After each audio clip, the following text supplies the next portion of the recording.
Bonjour et bienvenue sur Equinox Télévision pour ce nouveau numéro de votre magazine 10-12, le Zénith de ce mardi matin, 10h-12h. Nous sommes le 18 septembre 2018. On va parler de livres ce matin puisqu'on parle beaucoup de livres depuis quelques jours au Cameroun, surtout ce livre publié en 1987 et qui a été réédité il y a seulement quelques jours à Yaoundé pour le libéralisme communautaire de Paul Biya aux éditions Fabre.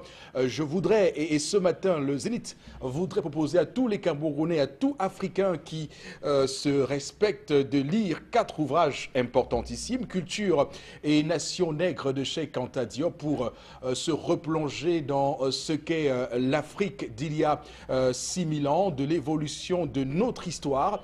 Lorsqu'on a lu ce livre-là, l'autre livre qu'on vous conseille, c'est celui de France Fanon, Peau noire, masque blanc, dans lequel il décrit le concept de l'aliénation culturelle et du plan stratégique qui a été fait pour que nous soyons ce que nous sommes aujourd'hui, dépossédés de ce que nous sommes en réalité. Et puis le troisième livre qu'on vous conseille ce matin, c'est celui de Kwame Nkrumah, le consciencisme.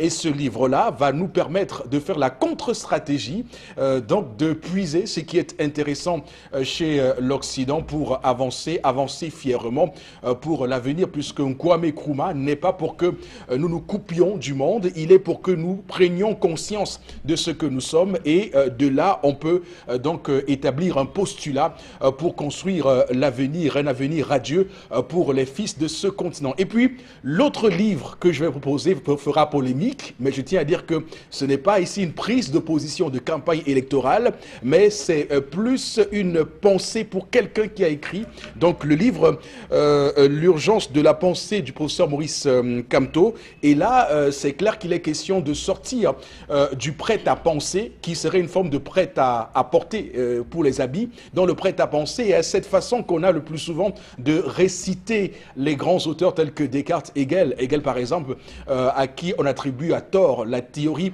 de la dialectique. Et pourtant, lui, il a beaucoup lu les textes des grands prêtres noirs du temple d'Abydos d'il y a 6000 ans, et surtout dire que la théorie dialectique est beaucoup plus compliquée que ça, beaucoup plus complexe que ça en Afrique, puisqu'on parle de théorie de la complexité, pour ici paraphraser un peu ce que font l'Asie dans le yin et le yang. Donc cette dialectique-là, beaucoup plus pensée, beaucoup plus forte avec ces auteurs-là. Donc voilà ce qu'on va dire ce matin pour ces livres qu'il faut lire absolument pour retrouver sa fierté africaine et la marche en avant pour un continent qui se veut un continent qui a toujours dominé le monde et qui reste le continent dominateur sur le plan spirituel essentiel. Alors, mesdames, messieurs, bonjour à vous. Voici donc le Zénith, et l'équipe est en place ce matin comme chaque matin. D'abord, vous, monsieur Bachou, cher Lamel, bonjour et bienvenue. Bonjour, monsieur Eric Fopoussi-Négou. Bonjour à tous les téléspectateurs. Un autre livre qu'il faudrait lire ce matin, c'est La Migale et la Panthère de Louis Perrault et Jean-Paul Mottier, pour essayer de vous replonger dans l'essence même de la culture bantou. Je salue ce matin le TPG de Bafoussam. Bonjour, monsieur le TPG. Pourquoi ne payez-vous pas les émoluments? Pourquoi bloquez-vous les émoluments des greffiers? Pourquoi bloquez-vous? Payez-les, ça fait 1 an aujourd'hui. Dans tous les cas, une grève se prépare à Bafoussam. J'espère que cela vous fera plaisir. Très bien. Également sur le plateau ce matin, Florazé, bonjour et bienvenue. Merci Eric Fopoussi, bonjour à vous sur le plateau, bonjour à nos chers téléspectateurs. 300, c'est le chiffre du jour quand on parle en milliards, estimé ce matin par le JICAM depuis quelque temps déjà, qui s'inquiète de la situation dans le nord-ouest et le sud-est quand on parle de pertes économiques, on en parle justement dans le cadre de la revue des réseaux sociaux. D'autres informations également, des faits de société qui nous touchent au plus profond. On en parle parce que ça continue de buzzer sur la toile lorsqu'il sera 11h, passé de 6 minutes, dans le cadre de la revue des réseaux sociaux. Eric Fopoussi.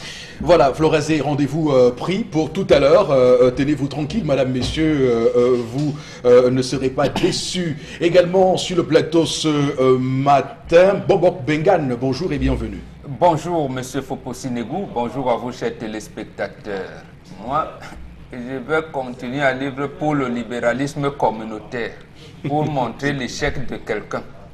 C'est comme ça. Ce n'est plus un livre en promotion. C'est en réalité un livre qu'on devrait mettre de côté. Mais comme vous le lisez vraiment en disant qu'on ne doit pas y faire des débats philosophiques. C'est un projet politique. Ce projet a-t-il donné des fruits escomptés?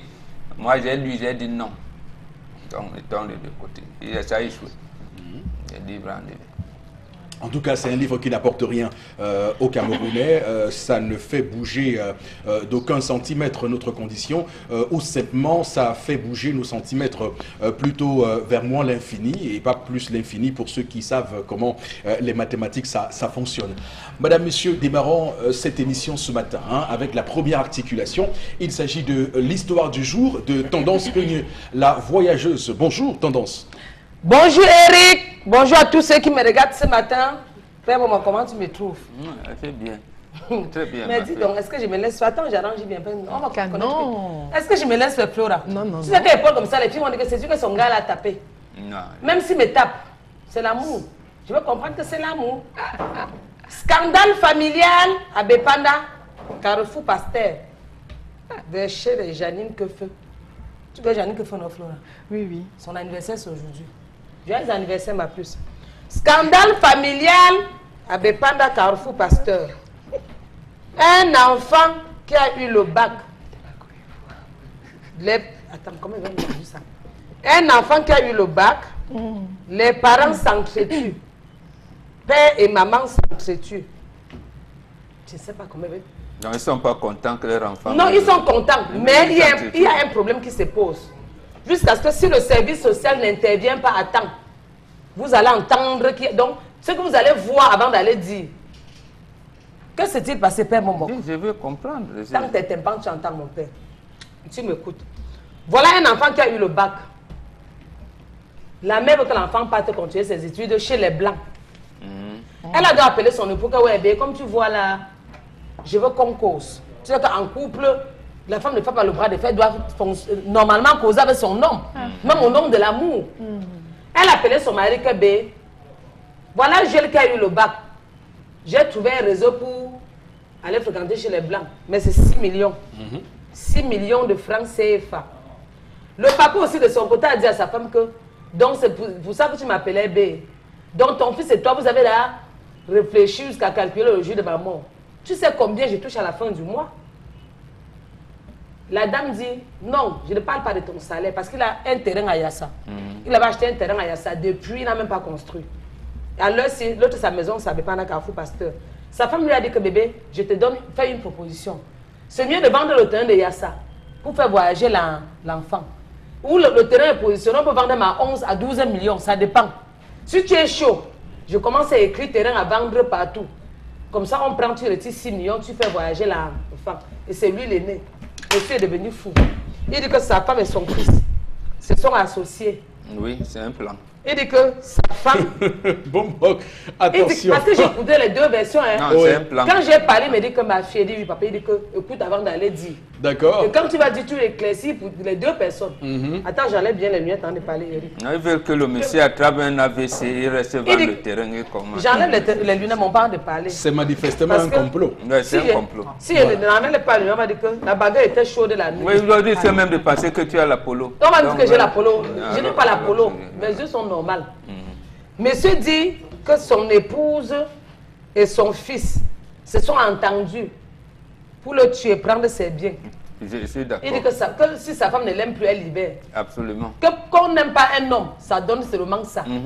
Ça se passe comment? On commence à monter les enfants se passe contre comment toi. jusqu'à Comme si là, c'est papa qui ne veut pas le bien Voilà. de son affaire. Il dit que ça se passe comment que tu me proposes de vendre le terrain de Yassa pour envoyer l'enfant en Europe pour qu'il continue les études sous prétexte qu'il est l'aîné.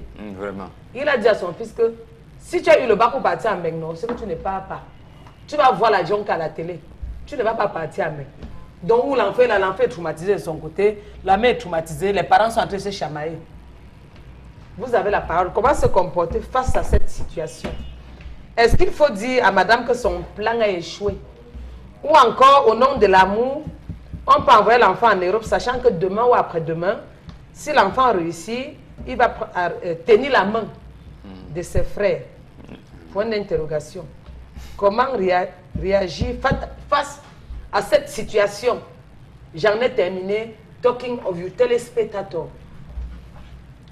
Très bien. Alors, on va clairement dire que ce matin, l'histoire aura beaucoup de déclinaisons.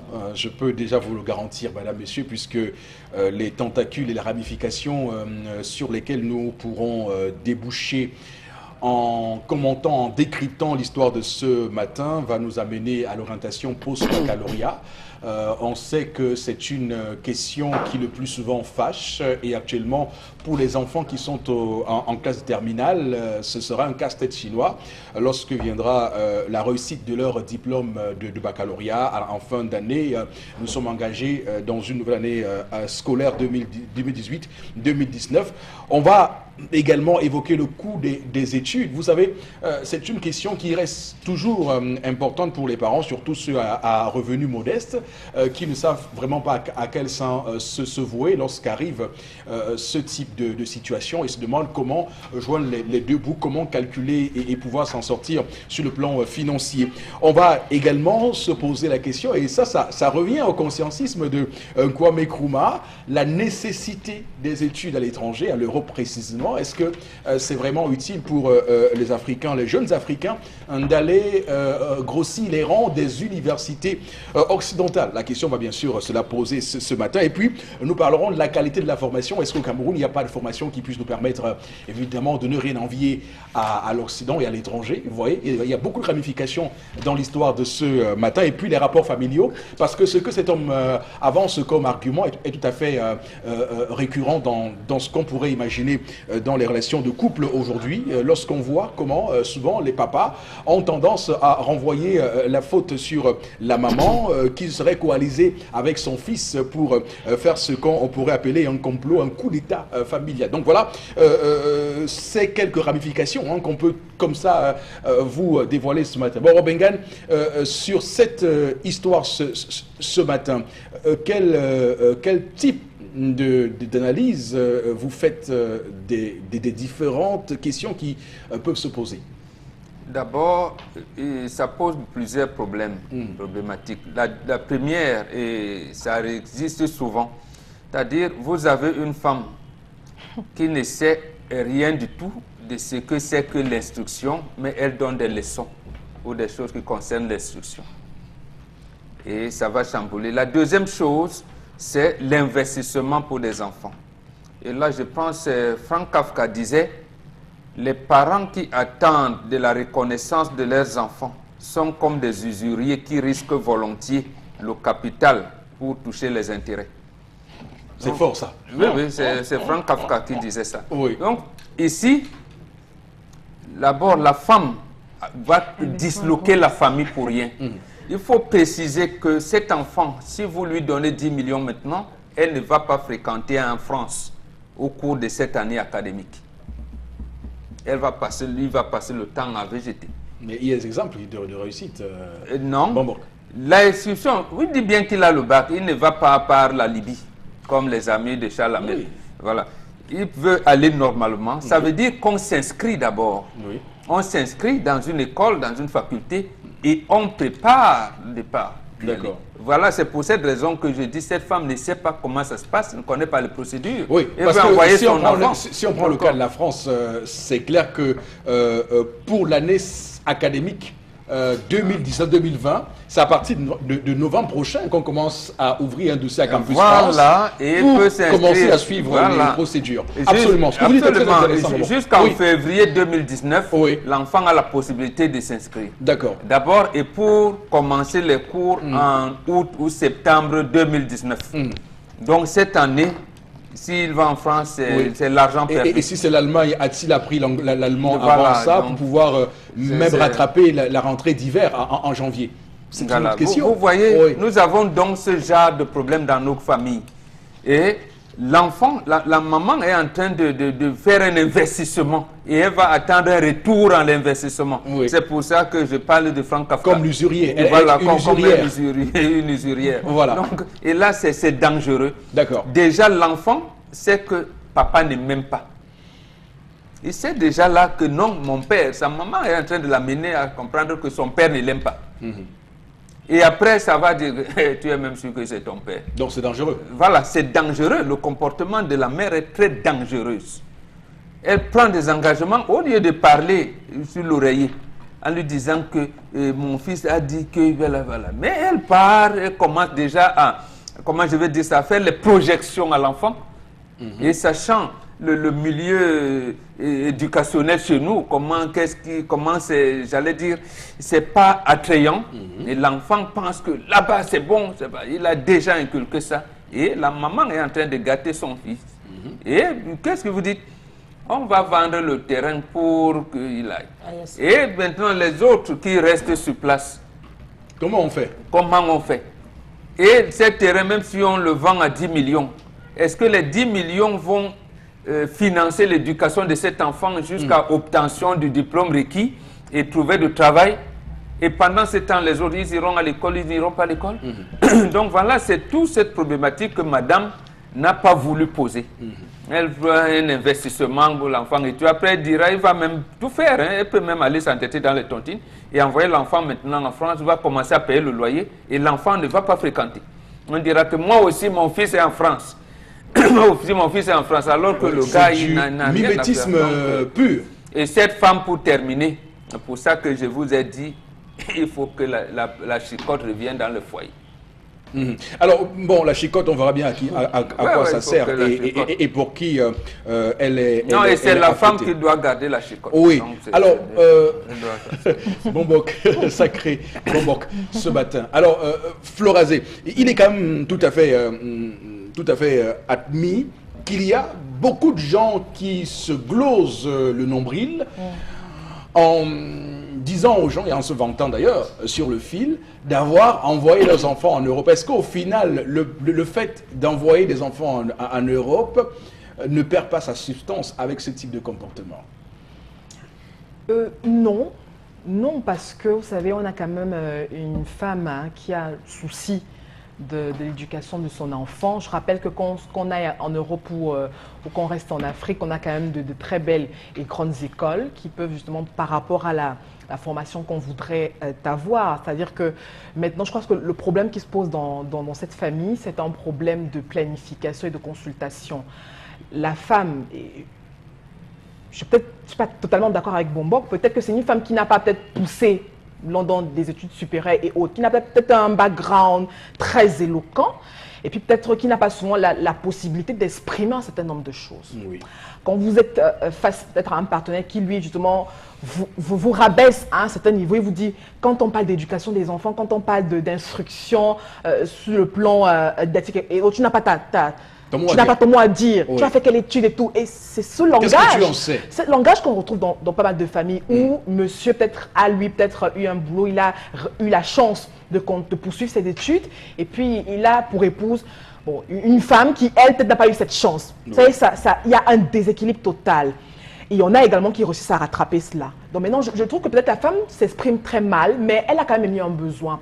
Et ce besoin, s'il était très bien planifié. J'aimerais que vous insistiez sur le fait qu'elle ait rattrapé cela, parce que les gens peuvent interpréter vos propos comme étant évidemment une vanne ouverte à ceux qui continuent à les rabaisser du fait de leur niveau académique. Donc c'est important de dire qu'elles peuvent le rattraper autrement. Bien sûr, bien Oui. sûr. Oui, Et en se cultivant davantage. bien sûr, et à travers son C'est partenaire. d'abord en se taisant, à savoir que là, ça ne me concerne Oh, pas. vous voyez, mais si elle se tait, non, si elle se tait, elle n'aura pas la possibilité. Vous ne saurez pas qu'à ce niveau, elle ne sait pas. Il faut Donc, qu'à un vous, moment c'est donné. qu'elle dévoile cela. Oui, il faut Ok. à un moment donné Oui. qu'elle s'exprime. D'accord. Maintenant, en s'exprimant, le partenaire qui est son oppo, qui lui a. Sauf que j'estime que personne n'a la science infuse. Et que même ceux qui n'ont pas réussi à avoir de fait très longues études, nous apprennent souvent un certain nombre de en choses. tout cas, c'est pas le débat ce matin. Oui, oui, hein, non, non, c'est je viens mais c'est important. Ouais, C'est c'était important une parce que parenthèse. c'est ça qui crée, oui. C'est ça qui crée le déséquilibre. Parce que l'homme estime que la femme n'a pas. Parce que ça sort comme Non. ça sort pour retrouver le thème trivial.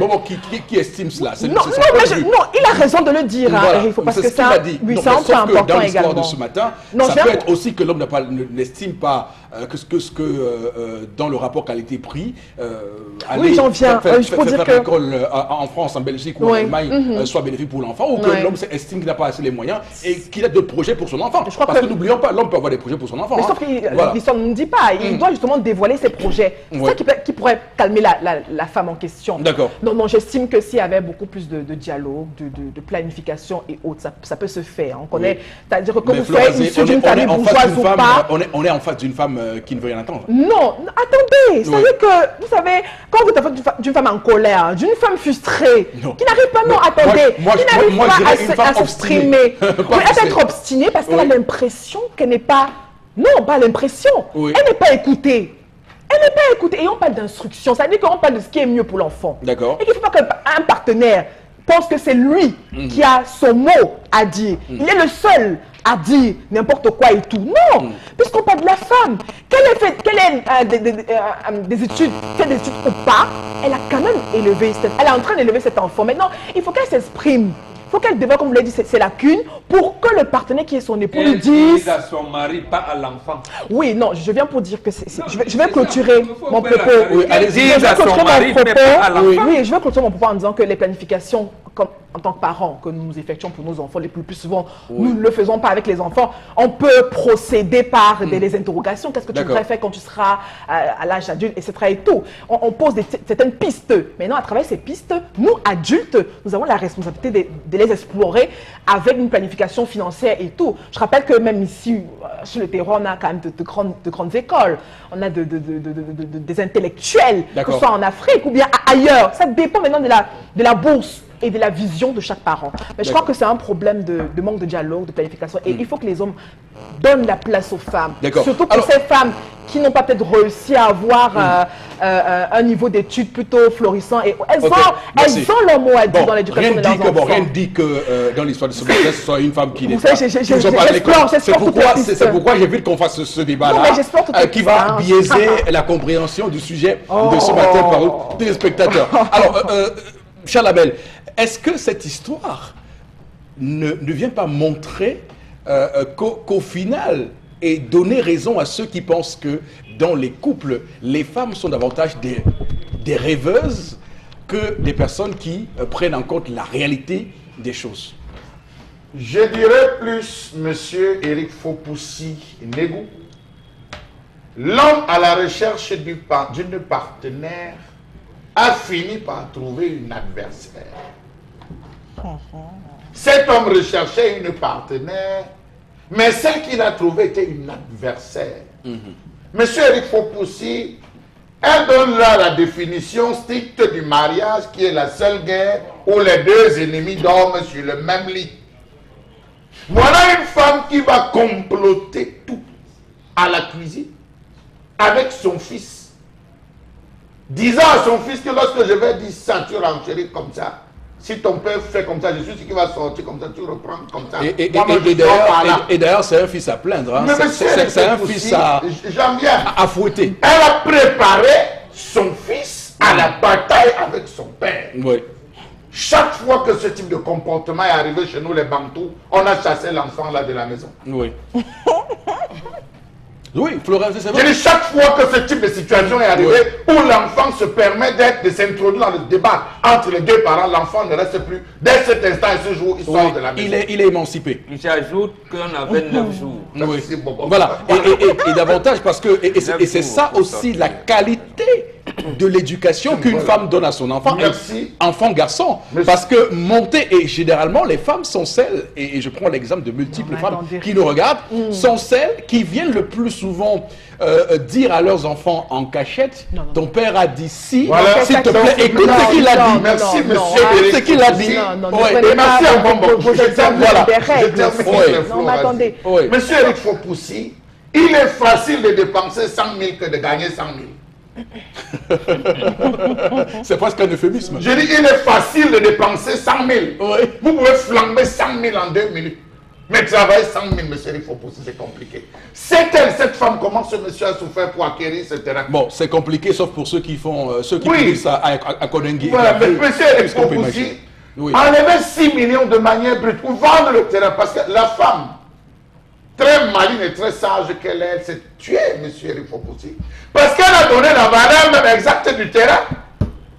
Le monsieur n'a même pas pris la peine de calculer la valeur actuelle de son terrain. C'est la femme qui lui dit que le terrain, là, si on dit, on veut déjà le faire, ça peut coûter 12 millions. Donc la femme a déjà mené les enquêtes et elle connaît, je suis sûr qu'elle a même déjà un acheteur. Elle a dit à l'acheteur, attends, je vais le convaincre, tu vas seulement sortir la garde, seulement l'argent. Non, mais c'est le faux, permettez-moi de finir. Il partage un certain nombre de choses. Donc, je viens si pour dire, monsieur le Fopoussi. Florazé, confère la moto.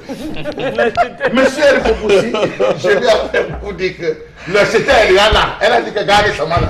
On va faire pression, il va se voir mal. Donc, monsieur le Fopoussi, je veux dire à toutes les femmes que méfiez-vous. Dès la première respiration de l'enfant, le père connaît qui est son enfant. Dès les premiers pas, la façon avec laquelle l'enfant pose les pas, la façon avec laquelle l'enfant se comporte avec ses frères, le père connaît déjà qui est qui parmi ses enfants. Même s'il ne vous le dit pas, faites très attention. Chaque homme connaît que si je laisse à celui-ci, il peut se comporter comme ça. Si je laisse à tel, il peut se comporter. L'homme le sait et il intériorise, il ne parle pas. Il veut se rassurer tout au long de la vie que Dieu lui donnera. Donc, monsieur, il faut qu'aussi nous avons 4 cas de figure. Oui. Il y a des enfants qui ne savent qu'aller à l'école, qui sont dépendants à vie de leurs parents.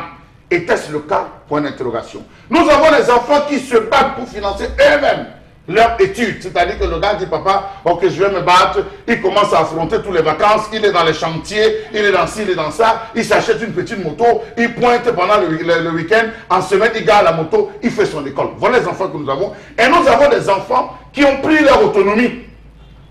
Malgré le fait que papa a, il y a des enfants qui ont pris leur autonomie. Est-ce qu'on est en face d'une figure où c'est un enfant fainéant qui dépend littéralement des parents et dont le père met des réserves? Nous ne serons pas. Est-ce qu'on est en face d'un enfant qui se bat? Parce que ça aussi, il faut savoir quel type d'enfant on envoie à l'Europe.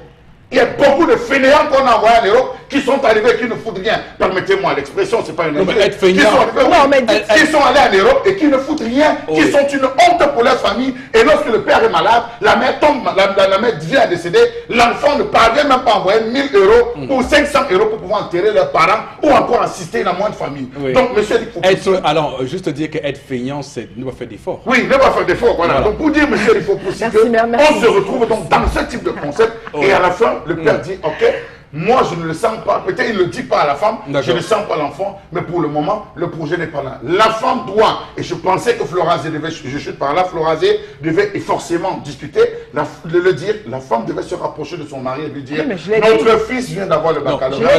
Elle a dit. Mais je l'ai dit. Elle l'a dit, Florazé. Alors, Tendance va également donner son point de vue sur l'histoire de ce matin. Que nos hommes arrêtent ça. Arrêtez ça. Si tu vas le terrain, tu envoies l'enfant, ben quoi va faire? Quoi va faire? C'est aussi votre enfant. Quand homme commence à mettre les cales, si la mère se bat, elle envoie l'enfant en Europe. Demain, si c'est le premier à s'asseoir au bas, elle dit que mon enfant en Europe, mon enfant au Canada, il est ingénieur agronome. Papa. Tu penses à que c'est la fierté d'un homme quand l'enfant est en Europe? Non, il y a des papas qui vont s'asseoir. C'est la fierté de la mère. C'est souvent la mère qui donne les informations au père qui m'a appelé aujourd'hui. Quand il sera en train de boire le fort-fort, le père ne compte pas. Quand il sera en train de boire son fort-fort, il va dire que oh, mon fils aujourd'hui il est en Europe, j'ai trop dépensé pour lui. Quand tu as dépensé quoi? Va même sur le terrain, tu coupes un côté. Oui, ne vends pas le tout. Si c'est parce qu'elle a parlé de 12 millions dans mon père, ne vends pas le tout. Va couper pour 6 millions. Tu montres à l'acheteur. Va. Je ne connais pas le maître carré du terrain. Je ne connais pas comment le terrain, comment ça se passe là-bas. Mais en tant que femme très sensible, mamie jujube, papa, c'est tout pour le bien de votre enfant. Tu passes sur le terrain, tu coupes un côté. Tu vends même d'abord à 7 millions. L'autre côté, tu laisses. Tu peux même dire à madame que le côté qui est vendu là, c'est où tu devais habiter. Sachant que demain, l'enfant peut réussir et aider tout le monde. Dans la vie, on peut pas. La vie est tellement devenue dure que c'est fort partout. Quand une maman prend sur elle de te dire ça, est-ce qu'elle t'a insulté? Non. Elle a fait la force? Non. Elle a appelé tout le quartier? Non. Elle t'a parlé posément. Vous voulez qu'on vous parle comment? Non. Elle a si fait, elle avait parlé pour que... Elle a fait plus que l'injure. Non, elle cherche même à assassiner son mari. Peu bon, c'est que voir une femme qui appelle son mari, elle parle posément. Non. Devant l'enfant.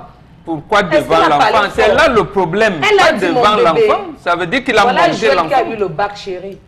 J'aimerais que... Elle a fait une proposition. Elle vient faire un plaidoyer. Mais quand il vient à mettre la mort dedans, il dit que son épouse et l'enfant se sont entendus pour le tuer, prendre ses biens. Ils t'ont pris par force. Mais c'est les causes qui sont en train de causer. Non. C'est une causerie piégée. Est-ce qu'elle a parlé fort? Elle a parlé posément. C'est plutôt toi qui veux mettre tout le monde au courant. Que les hommes arrêtent ça. Il faut apprendre à calmer son cœur. Et l'enfant réussit. Vous savez ce qu'on appelle mariage. Je vais vous citer quelqu'un d'autre, Flora. Milan Kundera. Il a dit, le mariage, c'est l'art pour deux personnes de vivre ensemble, aussi heureuses qu'elles auraient pu vivre chacune de son côté. Fin de citation. D'accord. C'est-à-dire que si tu estimes que tu es heureuse de ton côté, tu t'allies. C'est ce que Charles Hamel disait tout à l'heure, que c'est des partenaires, ce n'est pas des adversaires. Donc, ce que je vivrais, l'amour que j'avais seul, j'apporte cet amour auprès de toi. Vous ne venez pas piéger les gens. D'accord. Alors, on a compris. Hein. On a compris. Alors, messieurs et dames sur le plateau, merci infiniment à vous. On a suffisamment creusé l'histoire de ce matin. Alors, Florazé, avec vous, on va extirper de notre corbeille de messages quelques réactions. Alors, la toute première réaction ce matin de Liliane Adogbon, hein, elle pense que l'histoire est très ambiguë, on ne prend pas ce genre d'engagement sur un coup de tête. Donc cette femme, non seulement elle parle de fantasme, de voyager à l'étranger, n'est pas aussi un gage de réussite hein, pour ce frère émoulu du secondaire qui n'a même pas encore, qui n'a même pas encore fait, qui n'a fait aucun préalable, donc les conditionnalités relatives à l'université. Donc ce bachelier devrait conseiller plutôt sa maman. Votre réaction ce matin, il y en a tellement hein, des réactions, je prends une autre par rapport à l'histoire du jour. Cette femme devrait écouter son mari, donc elle connaît bien le salaire qu'il perçoit, donc elle devrait planifier avec lui. Moi la mère, notre réaction ce matin, donc le père devrait plutôt dire ce qu'il pense ou alors faire comprendre qu'il n'a pas d'autre solution. Une autre réaction ce matin. Alors, moi, je pense qu'il est temps de comprendre que le bonheur n'est pas qu'en Europe. Hein. Est-ce que papa a acheté son terrain par plaisir? Voilà, ça interroge Fabrice Chimi. Voilà, merci beaucoup, Florazé, pour ces messages. Voilà, monsieur, continuez à nous écrire. On va tout de suite prendre la suite de cette émission.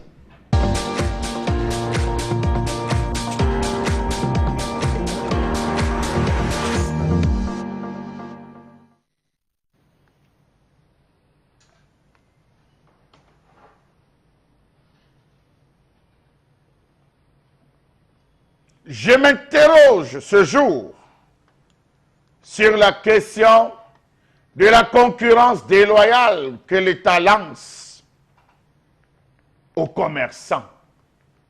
Je m'interroge ce jour sur l'oppression fiscale que l'État, que le gouvernement organise tout autour des commerçants, favorisant un autre type de commerce.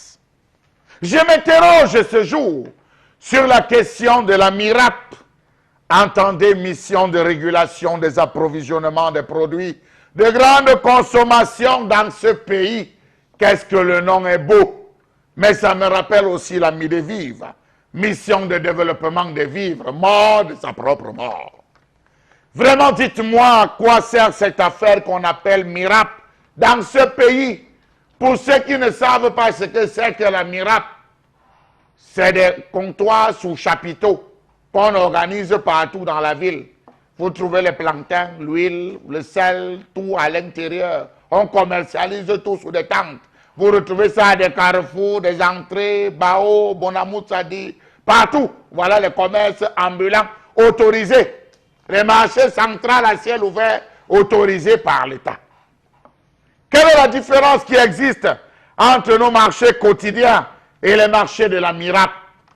Y a-t-il une différence entre les projets MIRAP ou le projet MIRAP et la MIDEVIVRE? Peut-on dire au jour d'aujourd'hui que la MIRAP joue pleinement son rôle? Peut-on dire à ce jour que la MIRAP a réussi à construire des stocks de sécurité? Stocks de sécurité. Si on vient dire que la farine est finie, le maïs est fini sur le marché, est-ce que la MIRAP peut nous produire ou aller puiser dans son stock de sécurité? Est-ce que si on vient nous dire qu'il y a déficit de pommes des tomates sur le marché, la MIRAP pourra aller sortir son stock, dans son stock de sécurité, un petit peu, pour les pauvres que nous sommes.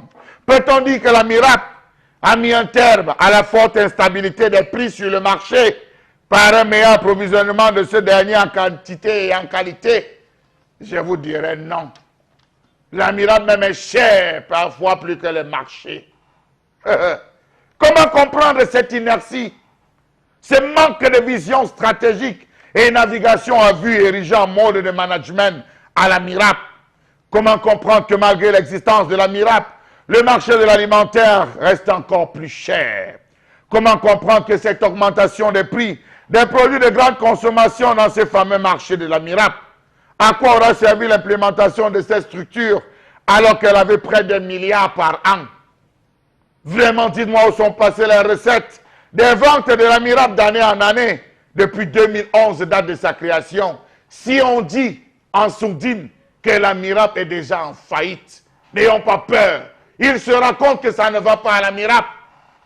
Peut-on encore dire sans aucun risque de nous tromper que la MIRAP est une structure d'alerte, d'achat, d'importation et de stockage des produits de grande consommation en vue d'un approvisionnement des marchés ou du marché dans les meilleures conditions?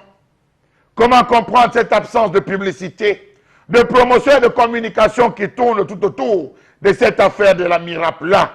Comment comprendre cette dichotomie qui existe entre le ministère du Commerce et son fameux slogan à la con, lutte contre la vie chère? De quelle lutte s'agit-il? Allez demander à combien on va un régime de plantain chez les gens de la MIRAP. Et allez là au marché plantain ou au camp banane. Allez demander à combien on va un petit régime de plantain ou un régime de banane. Vous serez rassurés que la MIRAP est chère. Comment comprendre cette grosse concurrence implémentée par la MIRAP vis-à-vis des commerçants? Faites un tour à l'heure où je vous parle à l'école publique de Deido, en face du château d'eau. Non, du même côté que l'école publique ou l'école publique de Deido, école publique de Deido. Vous allez voir des tentes blanches avec des femmes dedans. Elles sont en train de vendre des produits qui se retrouvent sur le marché. Payent-elles les impôts? Quels sont les types de taxes qu'elles payent? Elles quitteront là. Vous les retrouverez à Sacré. Ils choisissent des carrefours, de grandes influences. Devrait-on abandonner donc les marchés pour nous retrouver tous dans la rue et avoir chacun son chapiteau? Point d'interrogation. Savez-vous que nous étions le 21 avril 2017 que la mission de régulation et d'approvisionnement en produits de consommation ne comptait plus qu'une dizaine d'employés chez elle? Allez savoir pourquoi. N'ayons pas peur de dire que la MIRAP est la fossoyeuse de la production locale, en ceci que les produits qu'elle importe concurrencent la dite production. Savez-vous que certains fonctionnaires touchent le million de francs CFA offerts gratuitement par la MIRAP, et cela mensuellement?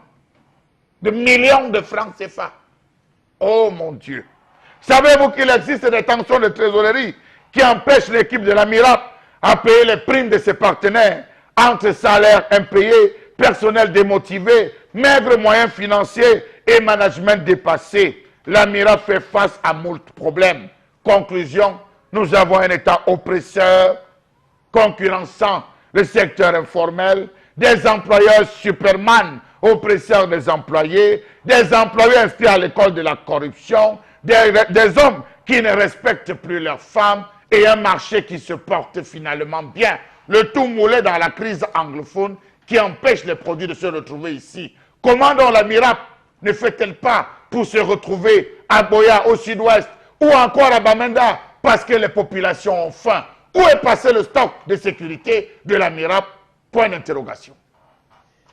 Je réponds à cela, Charles Hamel, ce matin en un seul mot: fumisterie. Fumisterie, parce que vous savez comment cette MIRAP est née, dans quelles conditions elle est née. On est en février 2008, dans ce qu'on a faussement qualifié émeute de la faim. Et pourtant, c'était autre chose. C'est un autre débat, on reviendra là-dessus le jour où ce sera prévu. Mais il faut dire quand même qu'on sait tout ce qu'il faut pour que les Camerounais puissent avoir accès à ces produits de première nécessité sans en souffrir dans leur pouvoir d'achat. Construisez les routes. et vous verrez que les produits seront acheminés très facilement. Florazé vous dira que dans son village, il y a des régimes de plantains qui battent des records de grosseur, qui pourrissent sans que jamais personne ne puisse venir les transporter parce qu'il n'y a pas de route pour les acheminer vers les zones urbaines. Donc voilà le chantier qu'il aurait fallu mettre en œuvre pour lutter contre la vie chère, entre guillemets. Mais vous savez quelle est notre politique au Cameroun et comment ça fonctionne, cher Lamel. C'est qu'il faut détruire le tissu local, c'est qu'il faut détruire les opérateurs économiques nationaux. On voit par exemple dans un pays comme le Nigeria, un président comme Olusegun Obasanjo qui a réussi à faire émerger des champions nationaux nigérians, tels que Dangote, tels que Tony Elumelu. Hein, pourquoi le Cameroun n'arrive pas justement à faire en sorte qu'on puisse voir émerger une classe économique qui puisse dominer le monde? Je rappelle que les produits alimentaires dont on parle ce matin ont rendu des gens dans le monde milliardaires. Vous pensez que fait les grandes enseignes, les supermarchés qu'on a au Cameroun qui nous viennent de France importés? Ils font évidemment des produits de première nécessité. Donc c'est cette concurrence déloyale-là qui est déjà assez difficile pour nos Bayam Salam, que la MIRAP est venue exacerber à travers justement ce marché qui n'a rien de moins cher, qui n'a rien de lutte contre la vie chère, et qui n'a rien de régulateur, puisque quand on parle de régulation, on parle d'un acteur qui est comme un arbitre qui est à l'extérieur et voit les joueurs jouer. Mais si l'arbitre lui-même vient dans le stade et commence à jouer, mais où est-ce qu'on est au final? On comprend que les dés sont pipés dès le départ. Alors, Bengan, on va dire que cette question qui nous préoccupe ce matin est importante à comprendre pour les Camerounais, à saisir pour les Camerounais, parce qu'il s'agit d'une question de vie ou de mort. Alors, quelles sont les clés pour mieux appréhender cette question? Il y en a une seule, oui. De savoir que le gouvernement a abandonné ses populations. C'est tout. D'abord, vous avez parlé des émeutes de 2008. Vous vous rappelez ce qu'avait dit le chef de l'État. Il a dit les apprentis sorciers. Voilà. Et au point où il nous ramène ça comme solution aux engagements ou alors au désordre précausé par les apprentis sorciers. Bon, quand lui il est le grand sorcier, il vous sort donc une solution comme ça pour résoudre... Ou tout au moins sorcier, puisque voilà. Il y a c'est lui le grand. Non, mais veut dire, s'il estime que d'autres sont apprentis, ça veut dire que... Voilà, ça veut donc dire clairement que le problème a été mal posé, vous l'avez dit. Oui. Et puisque les prémices sont fausses, la conclusion ne peut être que fausse. Donc en fait, ça n'en a rien à voir pour alléger les souffrances des populations, des Camerounais. Rien du tout. Oui. Vous verrez, moi j'ai vu le riz thaïlandais et taïwanais sur le comptoir de ces figures-là. Et je me suis rappelé également que le chef de l'État a dit nous consommons ce que nous ne produisons pas. Mais lui, il envoie de l'argent pour nous amener à consommer ce qu'on ne produit pas avec le riz thaïlandais. Et sur les comptoirs, là, c'est quand même la tomate importée. Voilà, donc vous voyez, c'est une mauvaise solution pour dire que ce n'est pas une solution. Nous sommes là dans une embuscade, politique d'embuscade. Et vous allez remarquer que de 86 à 2006, c'est-à-dire que la période des plans d'ajustement structurel, une caste de fonctionnaires s'est enrichie. Et c'est cette caste de fonctionnaires qui continue à s'enrichir auprès des missions et des programmes. Aujourd'hui, au détriment des opérateurs économiques. Oui. Vous avez parlé, je vais terminer par là. Effectivement, vous avez raison d'attirer l'attention. Lorsqu'il organise Forum des investir au Cameroun, terre d'attractivité, vous avez vu quelqu'un? Voilà. Lorsque dernièrement il allait en Chine, il prend deux opérateurs économiques pour aller. Alors que l'un premier voyage, il y a des opérateurs qui s'étaient voulu faire leur commande, a dit non, vous ne partez pas. Donc vous voyez donc comment on tue le génie dans notre pays. On tue le génie, on tue, il faut dire les choses comme elles sont, on tue le génie dans notre pays, y compris, c'est lui qui a dit la terre ne trompe pas. Mais il empêche aux paysans camerounais de profiter de la terre. Oui, et d'acheminer les produits. Donc, c'est exprès qu'il ne fait pas de route. D'accord. Donc, il ne faut pas chercher midi à 14h pour se laisser. Voilà, donc il faut... c'est exprès.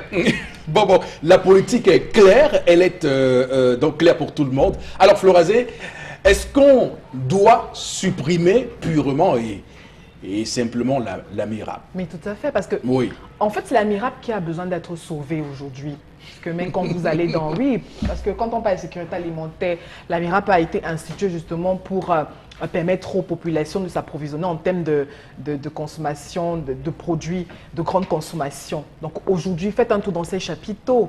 Qu'est-ce que vous y retrouvez? Déjà, le gros problème, c'est qu'on n'a pas des routes pour acheminer nos denrées alimentaires.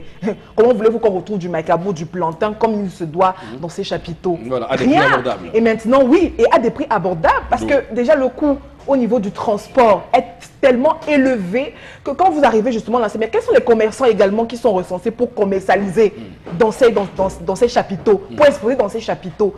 Également, ils ont besoin de rentrer, de rentabiliser. Donc, vous allez retrouver, par exemple, pratiquement le régime de plantain qui, dans ces chapiteaux, devrait peut-être vous revenir à 1000 francs, 1500 francs. Par exemple, vous l'avez à 3000, 3500 francs. Et c'est pratiquement le même prix que vous trouvez au marché central, juste à Douala ou à Noudedo et autres. Donc, c'est sensiblement la même chose. Et puis, quand il y a pénurie au marché central, c'est pratiquement la même chose enfin, ces marchés périodiques et autres. Donc, visiblement, c'est la MIRAP qui a besoin d'être sauvée. Sauvée comment?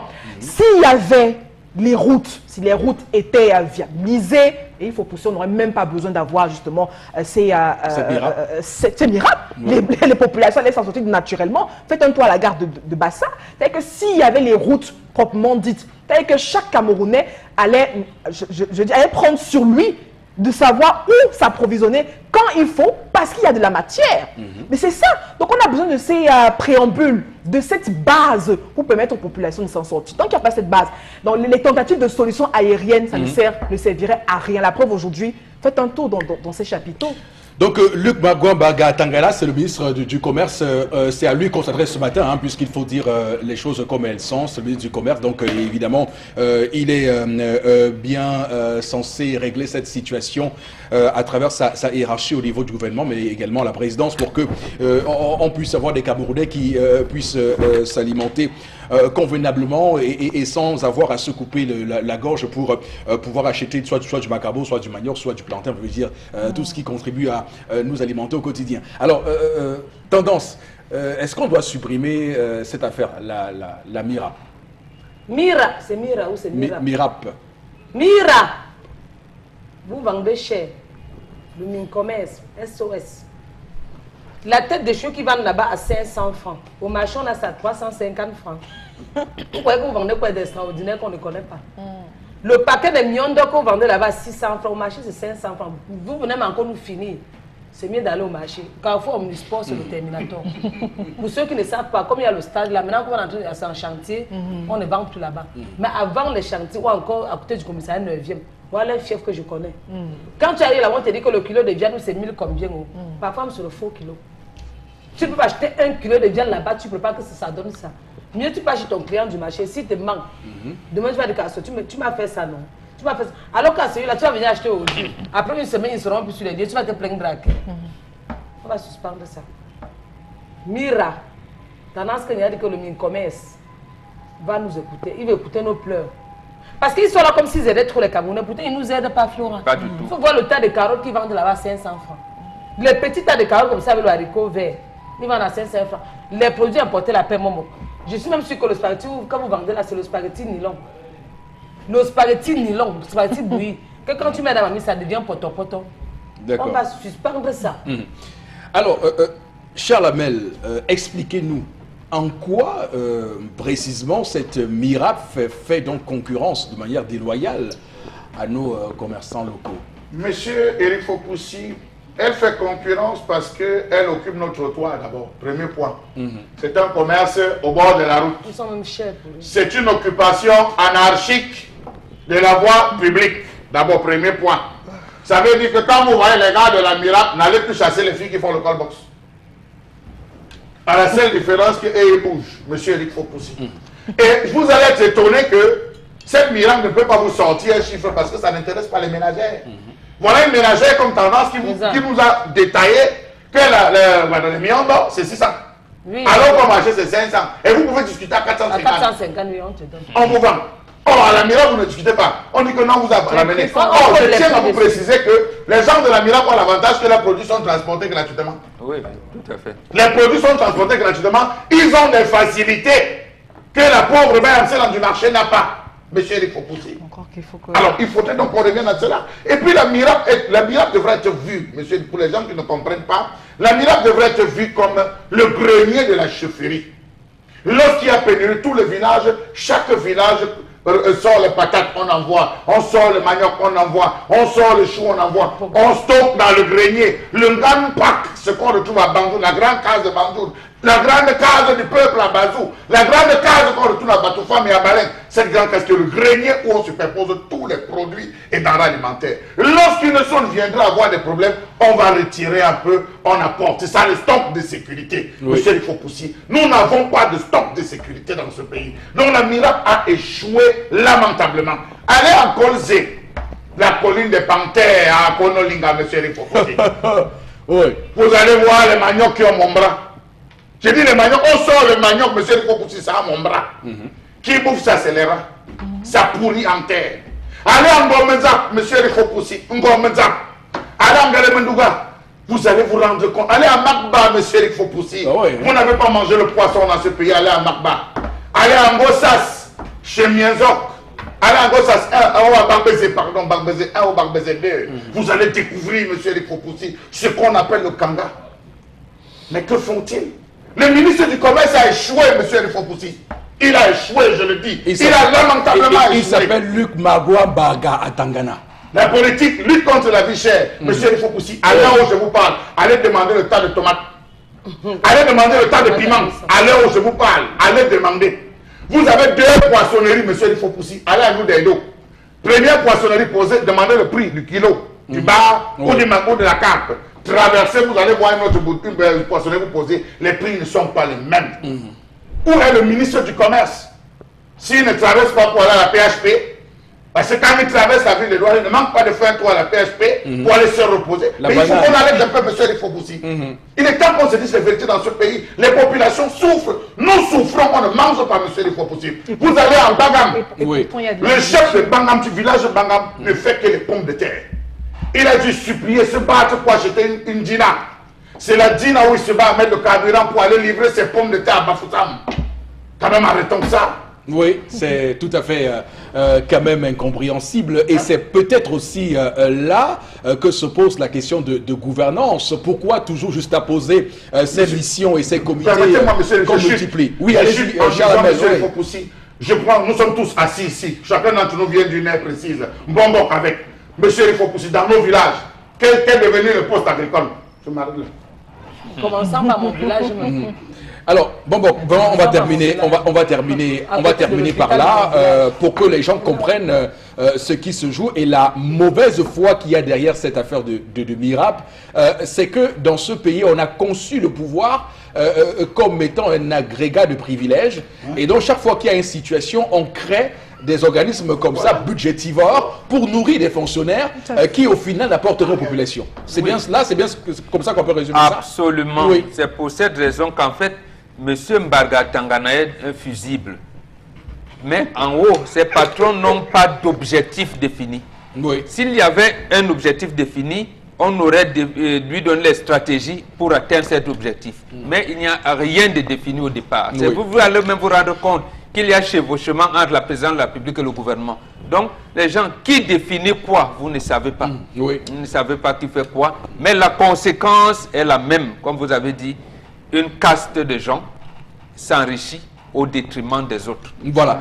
Donc c'est comme ça le Cameroun tel qu'il est construit et la MIRAP est donc l'une de ces multiples structures qu'on crée pour enrichir quelques-uns au détriment de tout ce peuple qui moisit dans la souffrance, la pauvreté totale et qui suffoque parce que n'ayant pas à manger matin, midi, soir comme on pourrait l'imaginer dans un pays normal comme le Cameroun puisque les richesses on les a, on a cité ici tous les villages où on peut retrouver une forte densité et une bonne quantité de production agricole. Madame, monsieur, on va marquer une pause et revenir dans quelques minutes pour la suite de l'émission. Nous serons là en deuxième partie, encore de sujets que nous mettrons sur la table.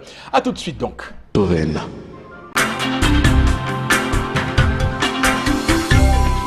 Cette deuxième partie de l'émission, Madame, Messieurs, bonjour et bienvenue sur Equinox Télévision. 10-12, le Zénith, c'est tous les matins de 10h à 12h. Et lorsqu'il est 11h, un peu plus, on entame la deuxième partie de l'émission puisque on a encore des sujets que nous mettrons sur la table, des sujets que nous décrypterons avec un plaisir non dissimulé. Alors pour cette deuxième partie, d'abord, vos réactions, puisqu'on a beaucoup parlé de la MIRAP. Donc Florence, avec vous, on va prendre quelques réactions. La première la réaction pour la seconde partie, c'est avec Naxco à Yaoundé qui nous demande également d'aller lire cet ouvrage de Jean Ziegler dont le titre est L'Empire de la honte. Il dit, vous comprendrez pourquoi au Cameroun 3% de la population contrôle 97% des ressources, hein, tandis que 97% des Camerounais s'appauvrissent davantage. C'est pour faire plaisir à Mbok. Non, dans l'autre ouvrage, les nouveaux maîtres du monde, ils les appellent les prédateurs. Voilà, les prédateurs. Voilà, c'est intéressant. C'est bien qu'on cultive ça sur Zénith avec les livres. C'est bien de nous envoyer des livres pour qu'on puisse se documenter sur les sujets que nous abordons sur ce plateau d'ailleurs. C'est important. Oui, allez-y. Une autre réaction, c'est bien beau par rapport à l'histoire du jour d'envoyer les enfants en Europe, mais alors pouvoir envoyer chaque mois de l'argent à l'enfant sera-t-il évident, voilà, par rapport au salaire du papa, donc sachant que le coût de la vie est très élevé de l'autre côté. Bon, c'est vrai que il y a des pays où on paye une caution et cette caution vous est défalquée chaque mois. Donc ça se passe ainsi dans un pays comme la France. Alors, il faut dire que lorsqu'on n'est pas feignant, et ça c'est pour faire un retour sur ce qu'on a dit ici, lorsqu'on n'est pas feignant, on peut facilement s'en sortir dans ces pays-là, parce qu'il y a quand même des jobs, des gens qui font des jobs. Je dis bien si on n'est pas feignant. Parce prenons le cas de celui-ci. Il va en France maintenant, il n'est inscrit nulle part. Oui. Et tout cet argent du terrain sera absorbé avant même la rentrée de la semaine prochaine. C'est qu'il ne peut pas avoir de visa étudiant maintenant. Voilà, d'abord, il ne pourra pas avoir de visa étudiant maintenant. Donc c'est clair que c'est passé, si c'est pour la France ou la Belgique. Il peut néanmoins se préparer pour la rentrée d'hiver en Allemagne. Là encore, il faut voir, aux États-Unis aussi, il y a des possibilités d'y aller en cours d'année académique. Oui, allez-y. Vous oubliez, monsieur Charles Hamel, pardon. Oh là là. Vous oubliez que lorsqu'il arrivera... Peut-être c'est votre chapeau, attention. Le chapeau renvoie autre chose. Oui. Non, on n'est pas là pour en parler. Voilà, donc du coup, ça me trouve. Je me sens troublé. C'est pas très loin de Bambang. Oui. Bon, dans tous les cas, ce qu'il faut dire, monsieur Eric Fopoussi, c'est que vous n'oubliez pas qu'il y a une année préparatoire. Vous êtes mieux renseigné que même si s'il réussit à passer une année préparatoire, il faudrait qu'il s'adapte au système et tout. Cette année préparatoire, ce sera encore une année perdue. Donc c'est juste pour ajouter un mémoire. Ça va absorber tout l'argent du terrain. Ça va encore absorber tout l'argent du terrain. Quand il va falloir commencer les études, il n'y aura plus d'argent. Entre-temps, est-ce qu'on sait si le père est encore à location? Non, c'est son deuxième terrain, il est chez lui. Oui, s'il est chez lui, s'il vient avoir une maladie et que son salaire ne parvient pas à couvrir, comment est-ce qu'il fait? Parce qu'on sait que les banques aujourd'hui, et il a les frais cadets, les banques aujourd'hui ne prêtent qu'avec titre foncier. Alors, Chalamel, je dois vous dire quelque chose. C'est intéressant parce que c'est pour avoir discuté un peu avec les gens qui ont le culte de l'Europe, du voyage en Europe pour s'en sortir. Alors, cette femme doit être dans ce registre-là, des personnes qui pensent que on peut aller en Europe et ne pas forcément fréquenter, faire des études et donc faire un autre travail. Ça veut dire que l'enfant utilise le subterfuge de l'Europe comme moyen d'y parvenir en fait. Donc le subterfuge de la voie étudiante comme moyen d'y parvenir, pas comme ceux qui prennent la route de la Libye. Donc ça peut être ça. Et donc une fois arrivée là-bas, elle sera la première à dire à l'enfant, mais qu'est-ce que tu fous à l'école? Il faut que tu ailles te battre comme les autres. Voilà l'enfant de Majaka qui est parti il y a 2 mois. Il a envoyé 1,5 million. Donc voilà la réflexion que se font ces femmes-là pour avoir discuté avec quelques-unes d'entre elles. Et maintenant, dans les réunions, c'est la bataille. Voilà. Où moi, je vais me reposer en France, ma fille, mon fils, m'a envoyé l'invitation. Je pars me reposer vraiment. On se revoit à mon retour. Voilà autant et de choses dans les associations, les boulots. Ça crée toutes ces frustrations. Sont prêts à dire, mais attends, le fils de Majaka a trouvé sa part de vieille blanche. Toi, tu fais quoi?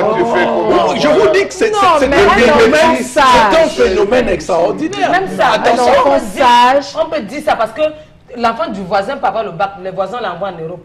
Alors que le mien est là, on a aussi la possibilité de l'envoyer.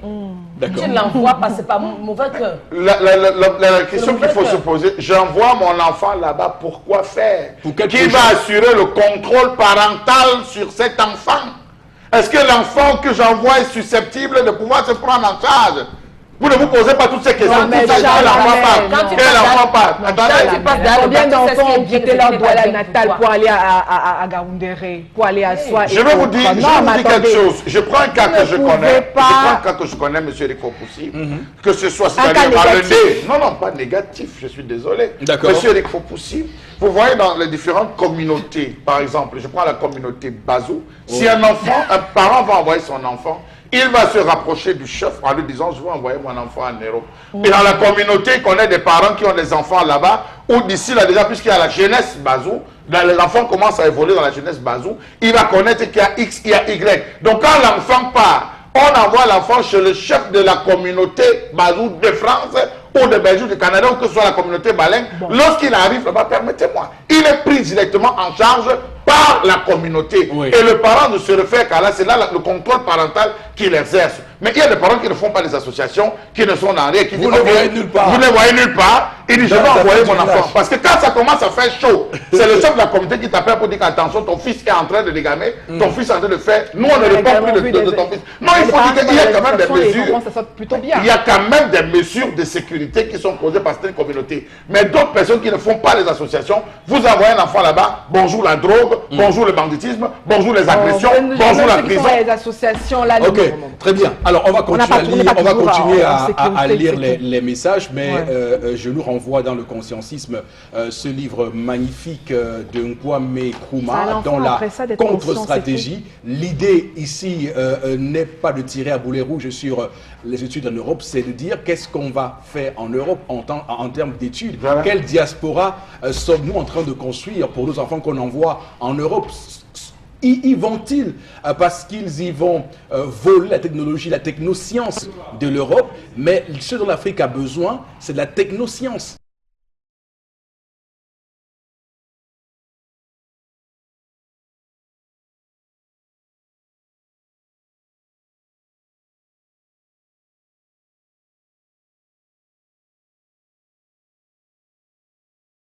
Oui. Au bout de 2 ans, le Chinois, lorsqu'il rentre, il va importer la technologie. Le gouvernement va l'accueillir.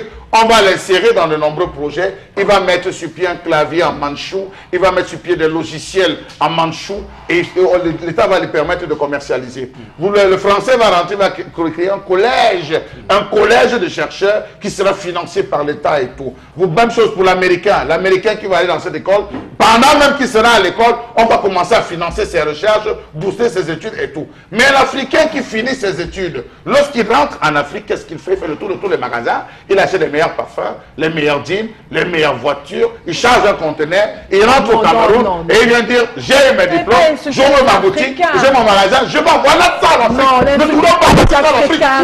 C'est ça l'Afrique. Ils sont nombreux qui sont dans le diplôme. Que vous voyez, c'est à toi, tu fais ton gars, c'est avocat. Ils ont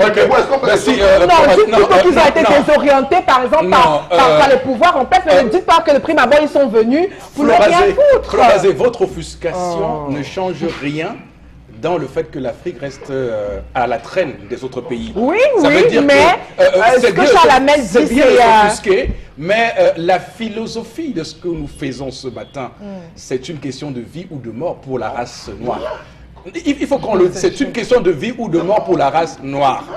On n'a plus besoin de frimeurs, on a besoin de gens qui vont chercher, cueillir. On va reprendre la dialectique de Platon, cueillir dans le monde des Lumières pour venir, nous qui sommes dans le monde. Je rappelle que Charles Hamel également connaît le concept de la fuite des cerveaux.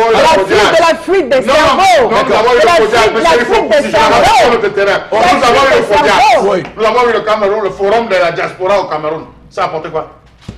Alors, Florence, on va continuer à lire 2-3 messages avant de partir. Oui, voilà. Partir pour la revue des réseaux sociaux, pas partir pour partir. Face au problème des produits agricoles. Encore moins en Libye. Je pense pertinemment que l'agriculture est un problème sur le plan réel, mais une comédie sur le plan politique. Les routes sont impraticables et les moyens suffisamment médiocres, seulement le peu de produits et qui en ressort vraiment découle de beaucoup d'efforts des cultivateurs. D'accord. Voilà, merci beaucoup. Je voudrais quand même rendre un témoignage et je m'en voudrais si je ne le rends pas ce témoignage-là. Bon, Benga, ça vous concerne. J'ai rencontré un groupe de jeunes Camerounais à l'université de Douala, c'était pas plus tard que hier. Et ces jeunes-là, apparemment, vous ont aperçu dans la rue, dans votre accoutrement de pagne.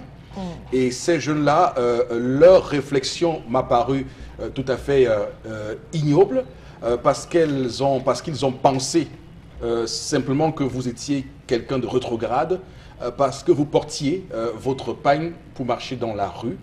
Et ces personnes-là semblaient vous dénier une quelconque connaissance. Et j'ai été d'abord, je leur ai dit, Boro Bengan, c'est un cerveau. J'ai rarement vu de personnes aussi intelligentes dans ma petite vie. Boro Bengan a enseigné des étudiants, je leur ai dit, ils étaient tous ébahis. Ah bon? Boro Bengan a travaillé au monde diplomatique en France. Ouais. Il est revenu au Cameroun pour aider les Camerounais.